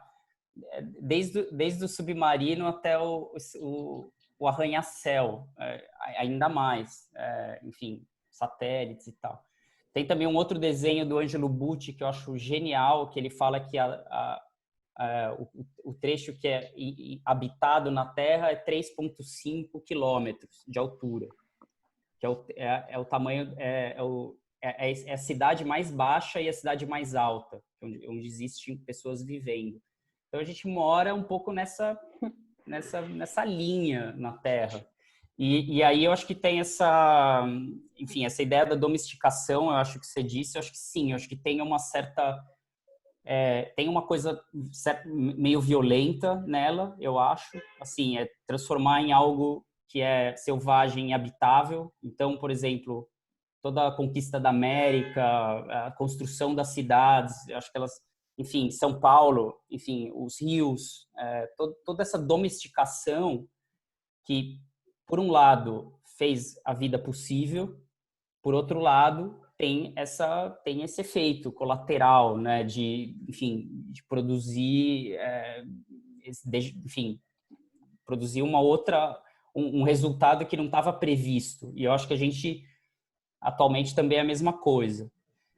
Eu acho que você diz de você se apropriar de um espaço de uma forma doméstica, que eu acho que é outra... eu talvez veja um pouco na pergunta do Dario, um pouco essa situação, que eu acho que talvez você chegar num lugar e colocar e tomar sol enfim, almoçar no meio de um prédio público, um espaço público, acho que isso tem uma força incrível. E acho que é uma outra noção da palavra que é quase política, eu acho. Dessa atitude doméstica, de você se sentir à vontade de entrar num lugar e se comportar como normalmente. Isso é muito raro, eu acho. Assim, acho que tem muitos lugares, quase a maioria dos lugares, as pessoas se sentem intimidadas ou não acham que não podem entrar, ou questões, enfim, de racismo, etc, etc, etc. Então, eu acho que esses espaços que são domésticos, apesar de públicos, têm esse poder, assim, e que eu acho que a gente tem que defender esses lugares, porque eles estão acabando. Entendi. Obrigada. Não sei se dá para entender. Algo que quisiera agregar a lo de Isabel es que es la pregunta si toda transformación incluye una domesticación. Por ejemplo, nosotros pensamos que el seminario se llama Non-Doméstico, también utilizando la palabra negativa de lo que es doméstico para preguntarnos qué es lo doméstico. Y también usamos como una frase que es seminario sobre las apropiaciones en el habitar. Entonces, creo que si hay una transformación que conlleva un cierto modo de habitar, existe una domesticación de esos lugares. Sea la forma que sea el habitar, puede ser un habitar espontáneo, o como dijo Ciro, ir a la pileta de sisa y estar un rato, es un modo de habitar. O mismo habitar una butaca de un avión, como una de las teóricas. Habitar ese momento de viaje en esa butaca es un modo de habitar, de apropiarse. Entonces, creo que la apropiación conlleva una domesticación, pero hay que ver si toda transformación conlleva una domesticación. Que es uma pergunta quizás aberta, não? Daí entra a questão de se a ruína é a contra-domesticação, né? Se o que aconteceu com o Robin Hood Gardens, ou sei lá, com qualquer outra obra da arquitetura que vai aos poucos se desocupando e ficando esvaziada, se, por exemplo, sei lá, Chernobyl foi sendo tomada por florestas e matos e várias coisas depois que ela foi desocupada, se aquilo é uma contra-domesticação ou se aquilo é só uma reverberação diferente do que um dia foi um espaço domesticado. É interessante. Creo también es el rol de nosotros sobre lo que es la domesticación, porque es interesante lo que decís. Eu fico na dúvida. Eu acho que, por exemplo, são duas ruínas diferentes, né? Eu acho que o Robin Hood Gardens, a partir do momento que você tira ele e bota em outro lugar, ele já não é mais o Robin Hood Gardens, né? Ele é uma outra coisa, eu acho. Então, e também tem essa ideia das ruínas, assim. Por exemplo, Pompeia é uma ruína que é totalmente construída também. A gente tem aquela imagem que Pompeia o vulcão entrou, cavaram e ela tá linda lá, exatamente aquilo. Não, aquilo tudo foi refeito de muito... então, tem uma certa cenografia naquilo também. Mesmo bairros históricos da Polônia, que também foi bombardeada, de Varsóvia, e aquilo é falso, né? Não tem nada de original. Então, acho que tem esse lado. E aí eu acho que a questão de Chernobyl é interessante. Eu acho, assim, o que você... também fico eu acho que também tem essa coisa do realmente selvagem, né? Mas mesmo Chernobyl, atualmente, as pessoas vão visitar e já virou um outro espaço que não necessariamente é selvagem mais. Assim, as pessoas estão indo lá e mesmo com a radiação, já virou uma atração turística visitar Varsóvia. Então, assim, mesmo o lugar radioativo que as pessoas podem morrer virou um lugar turístico. Então, é surreal também. Tem um pouco essa... Também, sei lá.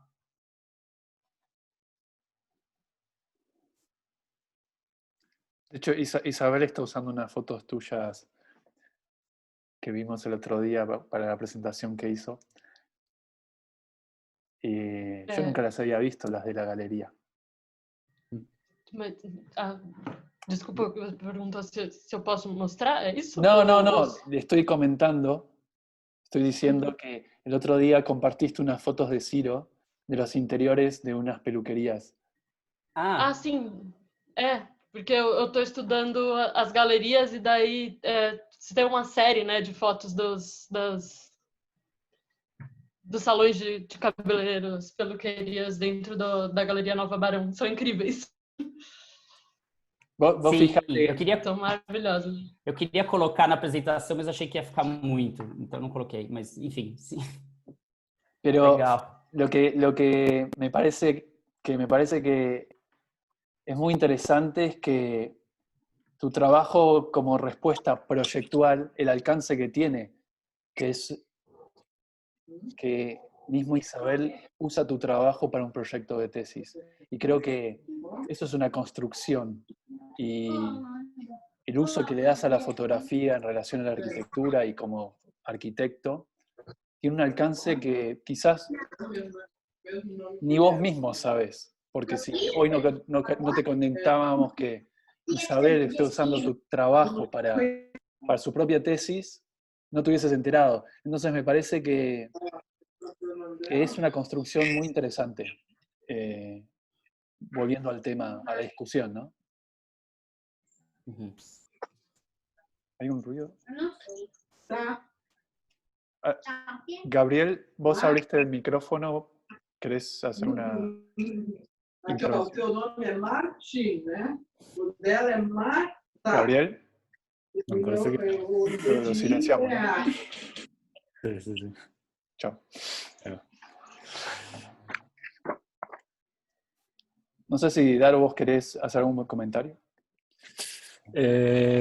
No, yo me quedé súper enganchado en el debate entre Javier y Ciro por lo banal. Como en el momento no pude engancharme, pero después surgieron como algunas cosas, incluso la cita que comentó Emilia de Les, me parecía que de alguna forma respondía a la pregunta que se hacían entre ellos, porque la cita era algo así como ya no hay imágenes, son solo clichés. Me preguntaba si en todo caso tiene algún sentido hablar de arquitectura banal o de fotografía banal o de fotografía de la arquitectura banal, si todo se está volviendo banal a la vez y como en un proceso así imparable. O sea, la arquitectura se vuelve más banal, pero también la política y también el activismo en sí mismo se puede volver más banal. Entonces, no sé, me preguntaba si había algún tipo de escapatoria, si hace falta escapar, porque quizás está bien y uno tiene que resignarse a que cuando determinados temas están sobre la mesa y en discusión, hay aproximaciones más serias y aproximaciones más banales. Pero ahí también se juega como un sentido negativo de lo banal, que no tiene por qué tenerlo. Por lo menos en español, banal tiene un sentido negativo, que no sé si lo tiene en portugués o no. Pero bueno, me parece que la transformación, en todo caso, del concepto tiene que ser hacia lo doméstico, hacia lo cotidiano, ¿no? El everyday. Y bueno, y eso me hace acordar a otra gran definición que dejó Ciro hace un rato, que es esta idea de que no todo lo público es doméstico y no todo lo doméstico es público, como si lo doméstico fuera una clasificación distinta entre lo público y lo privado, que tiene más que ver con la acción que con la naturaleza del programa, del edificio en sí mismo.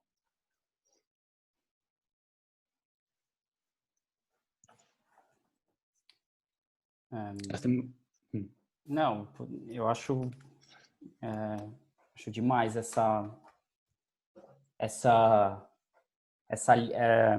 esse resumo que você apresentou agora.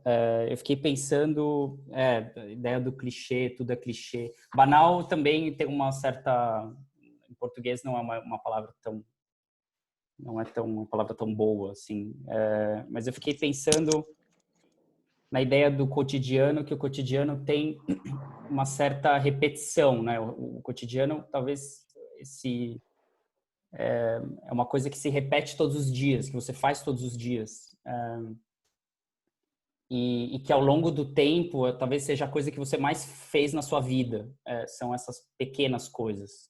Por exemplo, escovar o dente. Talvez isso seja uma coisa que ao longo de todos os seus anos, somando, isso ocupe muito tempo da sua vida, essas pequenas coisas. E eu acho que é um clichê, quer dizer, não sei se é um clichê, mas é uma coisa banal, mas que tem uma importância. E que você percebe essas coisas quando existe também um acidente pelo percurso, alguma coisa que acontece, que é o extraordinário que aparece, né? Que eu acho que você percebe algumas coisas quando o seu cotidiano é quebrado, né? Então, assim, é o ônibus que quebra, ou o elevador que para, que são coisas que você sempre leva como normais, e aí quando acontece tem esse momento. Eu acho da arquitetura, eu acho que a arquitetura realmente, acho que tem clichês, tem inclusive o projeto do Henrique Walker, né, que é o dicionário dos clichês da arquitetura, que é é um trabalho de 20 anos compilando tipologias, é quase um atlas da arquitetura, também é quase megalomaníaco nessa tarefa de você mapear todos os clichês e como as coisas são. Eu acho que sim, mas eu acho, por outro lado, assim, talvez seja, eu também acho que existem espaços para experiências extraordinárias ainda, eu acho, que possam acontecer. Eu tenho mas obviamente eu não saberia desenvolver tão bem como você colocou esse resumo. Uhum. A mí esa discusión me hizo acordar el año pasado, fue una charla de un fotógrafo de arquitectura que se llama Juan Rodríguez, no sé si lo conocen, que trabajaba bastante con Álvaro Siza, creo, y contaba que una vez iban a fotografiar una casa de Álvaro Siza, que era toda blanca, inmaculada, y la familia ya había apropiado el espacio con sus muebles ordinarios. Creo que era para la revista Architectural Digest, y fue como ataque de pánico, y alquilaron todos muebles nuevos para las fotos. Y nada, me hizo pensar eso. Creo que estaba Javi también y se empezó toda una discusión sobre lo banal y cómo se vende la arquitectura y como esa imagen pulcra, como inmobiliaria que le dan, no sé, las plataformas más grandes de arquitectura, creo. No sé, quería hacer esse comentário. Eu acho, assim, eu trabalhei com muito tempo com fotógrafos de arquitetura e sempre teve esse momento de quando vai tirar a foto do projeto pronto, tem uma certa cenografia, né? Então, tira essa cadeira, bota o móvel, sei lá, tira esse quadro que é feio, e etc. Eu acho que, por outro lado, eu acho que existe alguns arquitetos que justamente têm celebrado essa apropriação, assim, em todos os seus sentidos, assim. Então, por exemplo, eu citei bastante a Lacaton Vassal aqui, mas eu vi uma apresentação uma vez do Lacaton Vassal que o projeto deles era exatamente criar um lugar, uma varanda, que as pessoas pudessem colocar tudo que elas quisessem, assim, não tinha... E assim, a sequência das fotos é incrível, é quase surreal, assim. Então, assim, tem gente que tem uma cama, tem gente que coloca aspirador de pó, foto, crucifixo, santo, brinquedo. Então, assim, então, assim, a arquitetura deles não necessita, não é estetizada nesse sentido que tudo tem essa visão quase quando o arquiteto está em controle da imagem também, né? Assim, controla absolutamente tudo. Então, existe essa tradição da arquitetura, da fotografia de arquitetura, que é muito nisso, assim, que são os espaços imaculados, a obra quase antes das pessoas se mudarem, né? As pessoas ou compram móveis para fazer essas... esse cenografia doméstica que eu estava dizendo. Então, por exemplo, a casa do Corbusier hoje é uma cenografia, coloca um móvelzinho, um piano, mas aquilo não faz o menor sentido, assim. Uma vez eu conversei com um arquiteto que disse que ele visitou a casa da Lina Bobardi 2 vezes. Uma vez com o Pietro Bardi vivo, e depois como museu. E quando o Pietro estava vivo, a casa era outra. Enfim, ele estava lá. Então você ia na casa Tava lá o velhinho lendo os livros. Ela tinha, a casa tinha uma certa aura da pessoa que tá lá. E aí, quando você vai naquela casa depois, é muito diferente. Ou mesmo a casa dos IMS. A casa dos IMS, agora, também conheço gente que foi quando a Ray IMS estava viva. Imagina. E aí você vai hoje, a casa é toda reconstruída, como se eles estivessem lá. Então, assim, tem os móveizinhos, tem até a pasta de dente que ele usava, tá lá, assim, no banheiro. Só que aquilo tem não é exatamente aquilo, né? Então, assim, eu acho que quando você vê imagens das pessoas se apropriando da arquitetura, do espaço, para valer, elas têm eu acho que tem uma força, assim, não só como imagem, mas como projeto e tal. Então, por exemplo, aquelas imagens da arquitetura que eu mostrei, né, a segunda parte da arquitetura brasileira, o Access for All, a arquitetura brasileira, tipicamente, é sempre mostrada grandiosa. Então, você vê fotos da FAO, do Artigas, você vê as fotos da construção em branco e preto das fotos. São essas as imagens que as pessoas veem. Que é aquela foto, acabou de ser feita, dos anos 60. E hoje a FAO é quase outro lugar, assim, passou por 1000 reformas, tem puxadinho, tem vaso de flor, vaso de planta atrapalhando, tem reforma de sei lá o quê. Então, assim, o prédio ele tem uma sobrevida que é muito interessante, por um lado. Então, assim, os arquitetos tendem a ver toda a sobrevida do edifício como ruim. Então, assim, idealmente, alguns arquitetos iam voltar a FAO ao que era até os anos 60, voltar no tempo. E tem essa outra coisa, que é, enfim, tem questões de manutenção, de uso, e acessibilidade, etc, etc, etc. São coisas pequenas, mas que elas vão, enfim, qual o limite disso? Tem um limite, eu acho, também, porque a gente sempre discutia isso um pouco, assim, projetos que foram destruídos também por conta disso.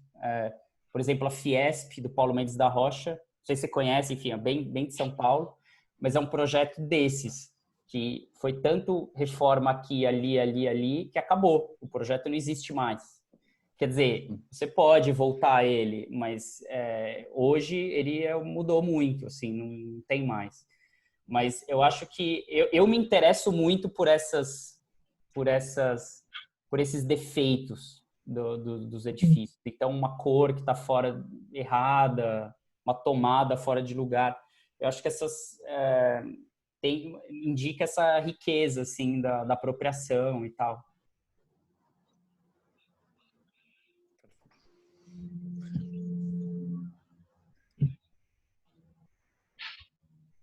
Chicos, ¿alguien quiere? ¿Ahora? Sí. ¿Se escucha? Sí. Ahí está, creo que sí.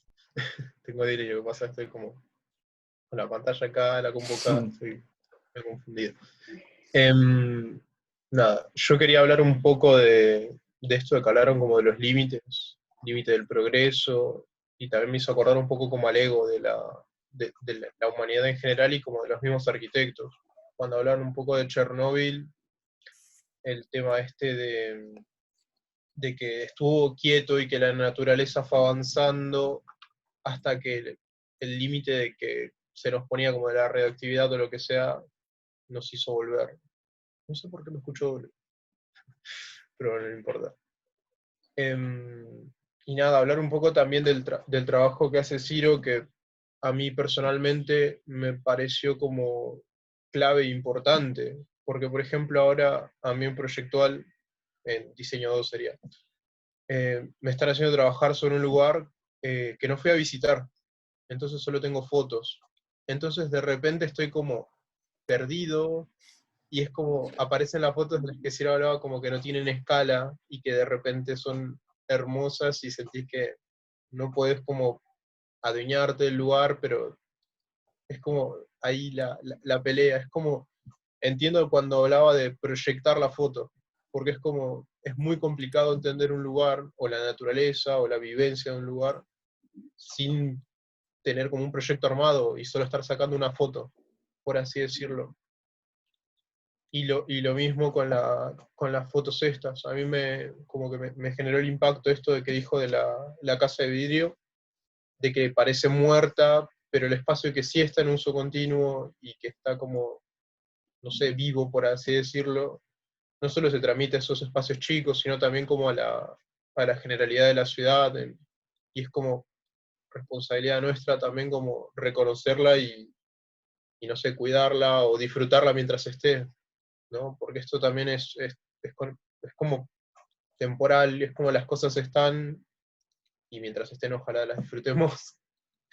Y si no, bueno, veremos fotos o como el pabellón de Barcelona, la reconstrucción, que no es lo mismo, o sea, es como hay muchas cosas que no sé, se tienen que tener en cuenta, no sé, y es como también un poco pensar en nuestro ego, el límite de hasta dónde vamos a llegar.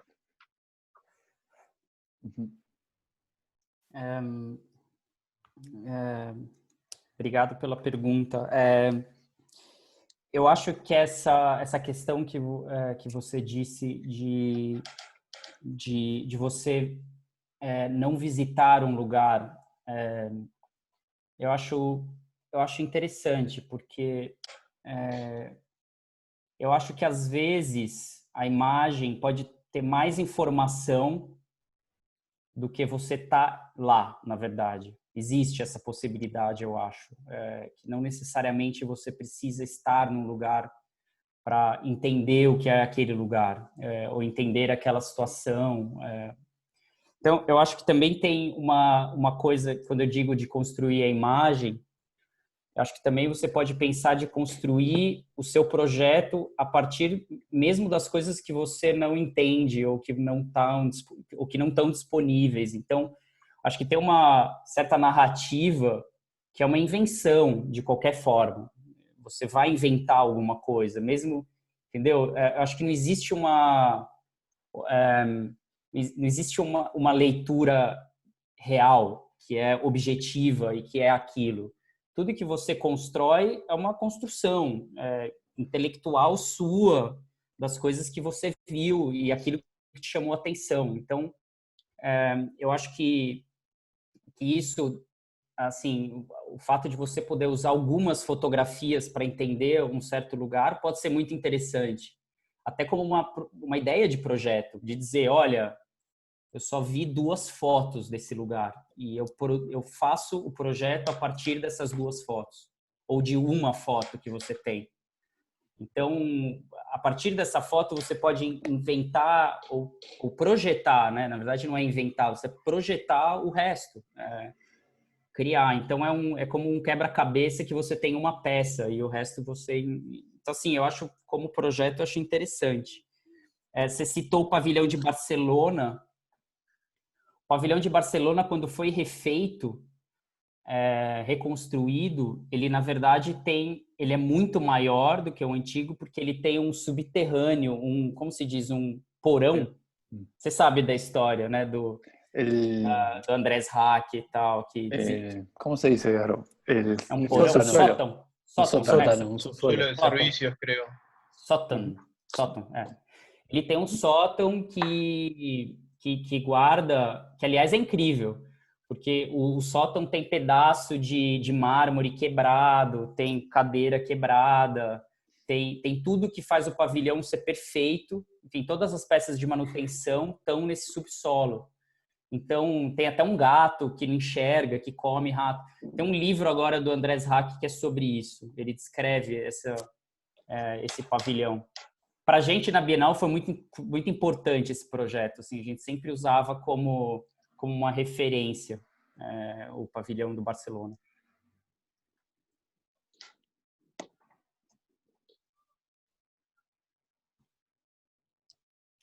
Sabe se foi inspirado no Jeff Wall em Domenech? O pavilhão de Barcelona. Eu acho que o Jeff Wall, pelo que eu saiba, o Jeff Wall também constrói as imagens, né? Então, o Jeff Wall, eu acho, eu não sei se talvez. Eu não sei exatamente a origem, mas certamente acho que elas têm relação. Mas o Jeff Wall contrata as pessoas para limparem e aí ele tira foto, né, das pessoas limpando. Não é exatamente o limpador. Na verdade, é uma pessoa contratada, eu acho. La pregunta es si esa intervención en el pabellón está inspirada en Jeff Wall, ¿no? Ah, No, no entendí yo por eso. sabem dizer se foi inspirado? Não sei. No sé. Bueno. Não sei. Pero es verdad lo que decís de Jeff Wall, que es una escenografía domesticada. É uma cenografia. Volviendo a la conversación con Isabel, no sé, yo vi una impresión de Jeff Wall como de 3 metros por 3 metros, increíble la calidad de fotografía, con placa me imagino, pero pasa de que cuando te enterás de que está todo escenificado, es como que a mí me pasa de que no es lo mismo. Pero bueno, qué sé yo, no soy quien para juzgar su obra, pero bueno, es una escenificación. Mas eu acho que eu li uma estatística que parece que 98% de todas as fotos que você vê na sua vida foram manipuladas de uma forma ou de outra, ou de cor, ou de qualquer coisa. Então, na verdade, existe essa... Sí. Nada é real. Sí. Acho. Bueno, yo creo que es medio tarde también para capaz que ya estás cansado.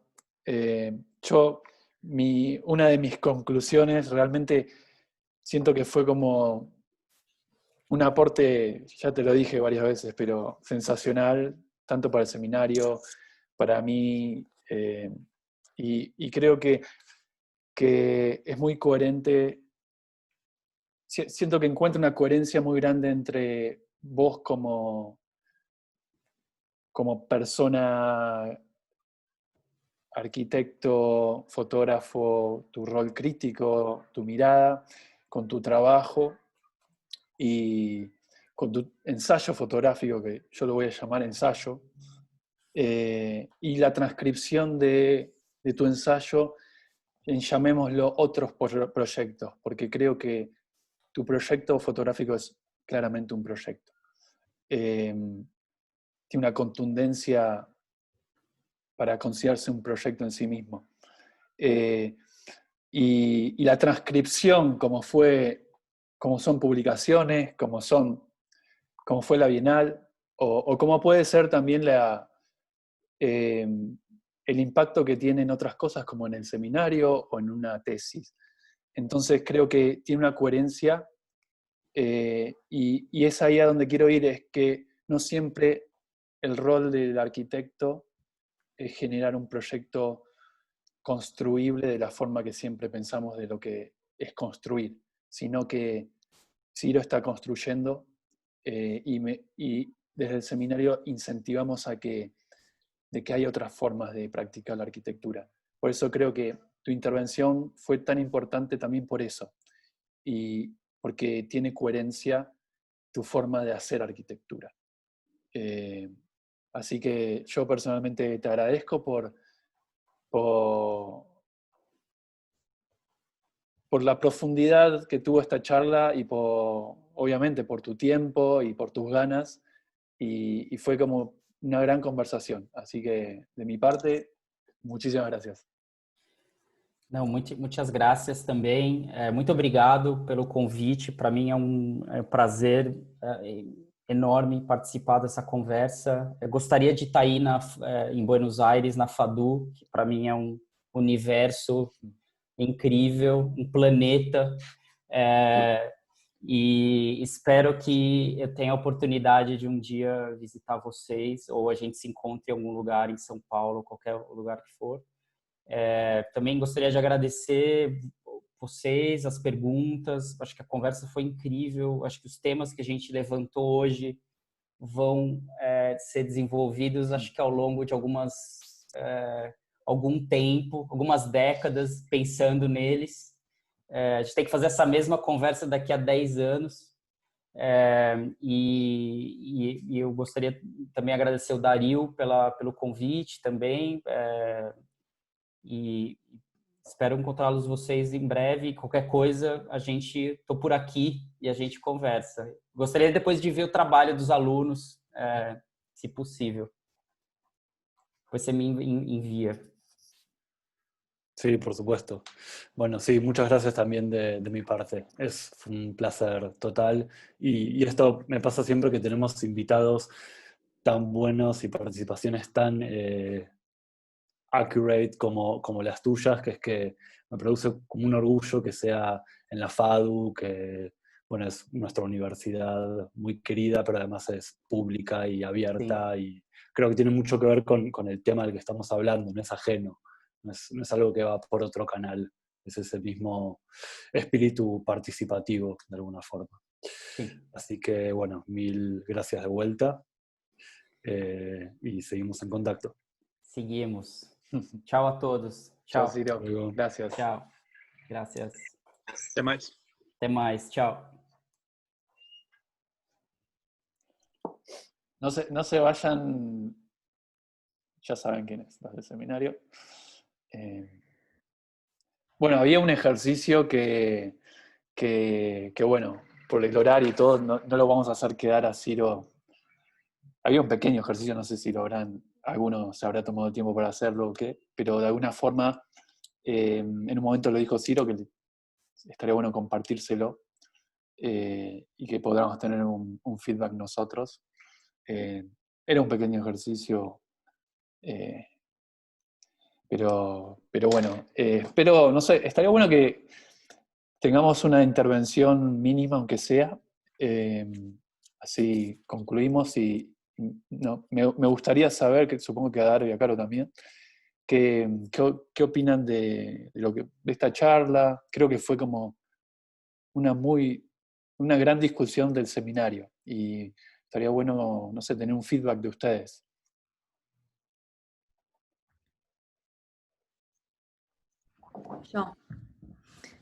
A mí me pasó que como fue demasiado claro visualmente, como no sé, podría no haber estado hablando en ningún momento y todo lo que iba mostrando me parece que hablaba por sí solo. Entonces como la fuerza de su imagen, como con todo, o sea, todo lo que él aportaba hablando, aportaba un montón al relato de su proyecto, pero como que quedé asombrada como por lo definido que estaba su búsqueda condensado en una imagen, todo el tiempo, como con todos los temas, eso. Sí, es un volumen de trabajo impresionante, yo nunca lo había visto así todo junto, porque Ciro todavía no tiene una monografía publicada con todas las fotos, no sé si le interesa tampoco hacerlo, pero nunca lo había visto todo junto, y también quedé como medio de cama, zarpado. Eso va, no sé, como que lo cosía todo el tiempo con un poco con la voluntad del seminario de cualquiera sea nuestra investigación, ser conscientes del soporte y de la manera de mostrarlo. Y bueno, obvio que su laburo, él es fotógrafo y es arquitecto. Se te cortó el audio. Ah. Ahí está, ahí volvió. Ahora se escucha bien. Se me cortó mi nota. No, ¿se escuchó algo de lo que dije? Sí. A mí, perdón. No, como que me pareció eso, reacertado también que vos, Facu, hablabas de la coherencia, de todo lo que él contaba y cómo lo mostraba, cómo estaban seleccionadas las piezas en cada momento del relato, cómo dividió como un poco su investigación o su recorte para el seminario. Entonces me hacía pensar todo el tiempo me genera mucha ansiedad pensar como el soporte de llevar adelante como para la investigación que hagamos como cada uno de nosotros. Y nada, me mató que sea tan claro con una imagen, como parece buenísimo eso. Qué bueno. Yo que realmente, como dijo Daro, de cama, pero también en el buen sentido. A mí me deja pensando muchísimo, muchísimo. Sí, a mí también me pareció como la más interesante de las, no sé si está bien decirlo, pero la más interesante Está como bien, de las está charlas. bien. Como que se dio una discusión como más profunda de cosas que tienen que ver con el seminario, y quizás tiene un poco que ver con que mostró fotos y no obras de arquitectura o ningún otro proyecto que involucrara otras cosas, ¿no? Por ahí eso como que suscitaba más discusión o más pensamiento, no sé. Sí, tal cual, como que creo que de alguna manera con las fotos, con ser como tan claras y como tan coherente el relato, como decían, eh, es como lo sentí como muy cerca a la llegada de lo que contaba, como no pretencioso de alguna manera, sino como muy claro y simple, pero también hablando de cosas como muy interesantes y que dan mucho para pensar. Eh, no sé, como que lo sentí cercano en ese sentido. Ujú. A mí me pasó que yo venía pensando sobre, por ahí hacer una investigación sobre, yo estaba con todo el tema de los umbrales y estas como intervenciones en el espacio público, y estaba muy centrado en hechos pasados, y, o sea, estaba pensando mucho, por ejemplo, en el Partenón que hizo Marta Minujín en 9 de julio, y cómo lo que significó eso, y no sé qué. Y yo estaba con una disyuntiva en la cabeza que era como, me parece súper interesante lo que hizo Minujín y lo que significó esa intervención y en la vida cotidiana de esas personas, como la cuestión del flanel y todo eso, pero me mataba como la cuestión de que sea algo pasado y de no poder registrarlo por ahí mediante la fotografía, el video o algo así. Y yo tenía por ahí como otra posibilidad, otra vía, digamos, de trabajo, que es más sobre un proyecto que se está haciendo ahora, que es mucho más espontáneo y no tan académico, y siento que esta charla como que me despertó por ahí más tirarme por ese lado que el meterme con el pasado, como de involucrarme más directamente con algo actual y por ahí soltar eso que venía como arrastrando, iba a caer en un collage o iba a caer en una representación gráfica o algo así, o como un rejunte de documentos, y por ahí esto me despertó como eso, de vuelta como el poder de la imagen y reconectar con eso que me gusta, que es como registrar como cierto criterio. Entonces por ahí como que medio que cambió hacia dónde va a ir la investigación. Ujú. Como que tengo que procesarlo todavía, pero como que tiró, digamos, hacia otro lado. Sí. Bueno. Algo que él cuando propone hacer ese pequeño ejercicio, me parece que lo interesante es que es fácil sorprendernos con algo nuevo, por ejemplo, cuando viajas. Es fácil. Pero yo lo que siento es que, por ejemplo, Ciro se sorprende en el día a día. Se sorprende con lo vulgar, lo cotidiano, que como es el seminario, básicamente, eso. Y el seminario también es entrenar esa mirada, esa percepción. Creo que quizás fue la charla más gráfica, como una radiografía del seminario. Todo, la charla, lo que vimos, todo. Y creo que el ejercicio que ustedes adopten, sea el soporte que sea, el tópico que sea, tiene que ser coherente con su tema, con la forma que van a trabajar. Porque creo que algo que tiene Ciro es coherencia y también profesionalismo. Porque un tipo que prepara tan precisamente una charla con el contenido que tuvo, habla de una profesionalidad que a mí me llama la atención. Entonces, trabajar con esa rigurosidad me parece que es esencial. Así que, nada, tomo lo que decís, porque capaz que es orientarte hacia algún lado y ser preciso con eso. Así que me parece bien que te haya despertado. Está bueno.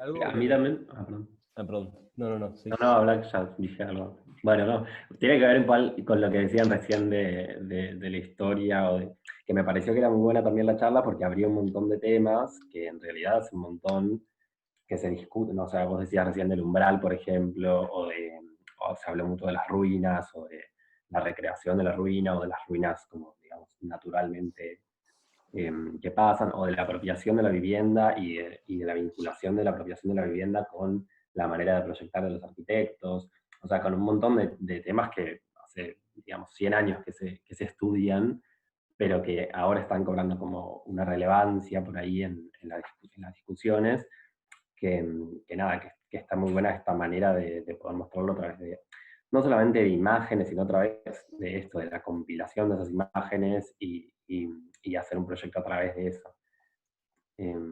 Nada, eso me parecía que, o sea, que estuvo muy buena la charla por eso, porque, digamos, barrió con un montón de temas, y quizás eso tiene que ver también con que el seminario en ese sentido es súper abierto y puede como leer eso. Sí, escuchable.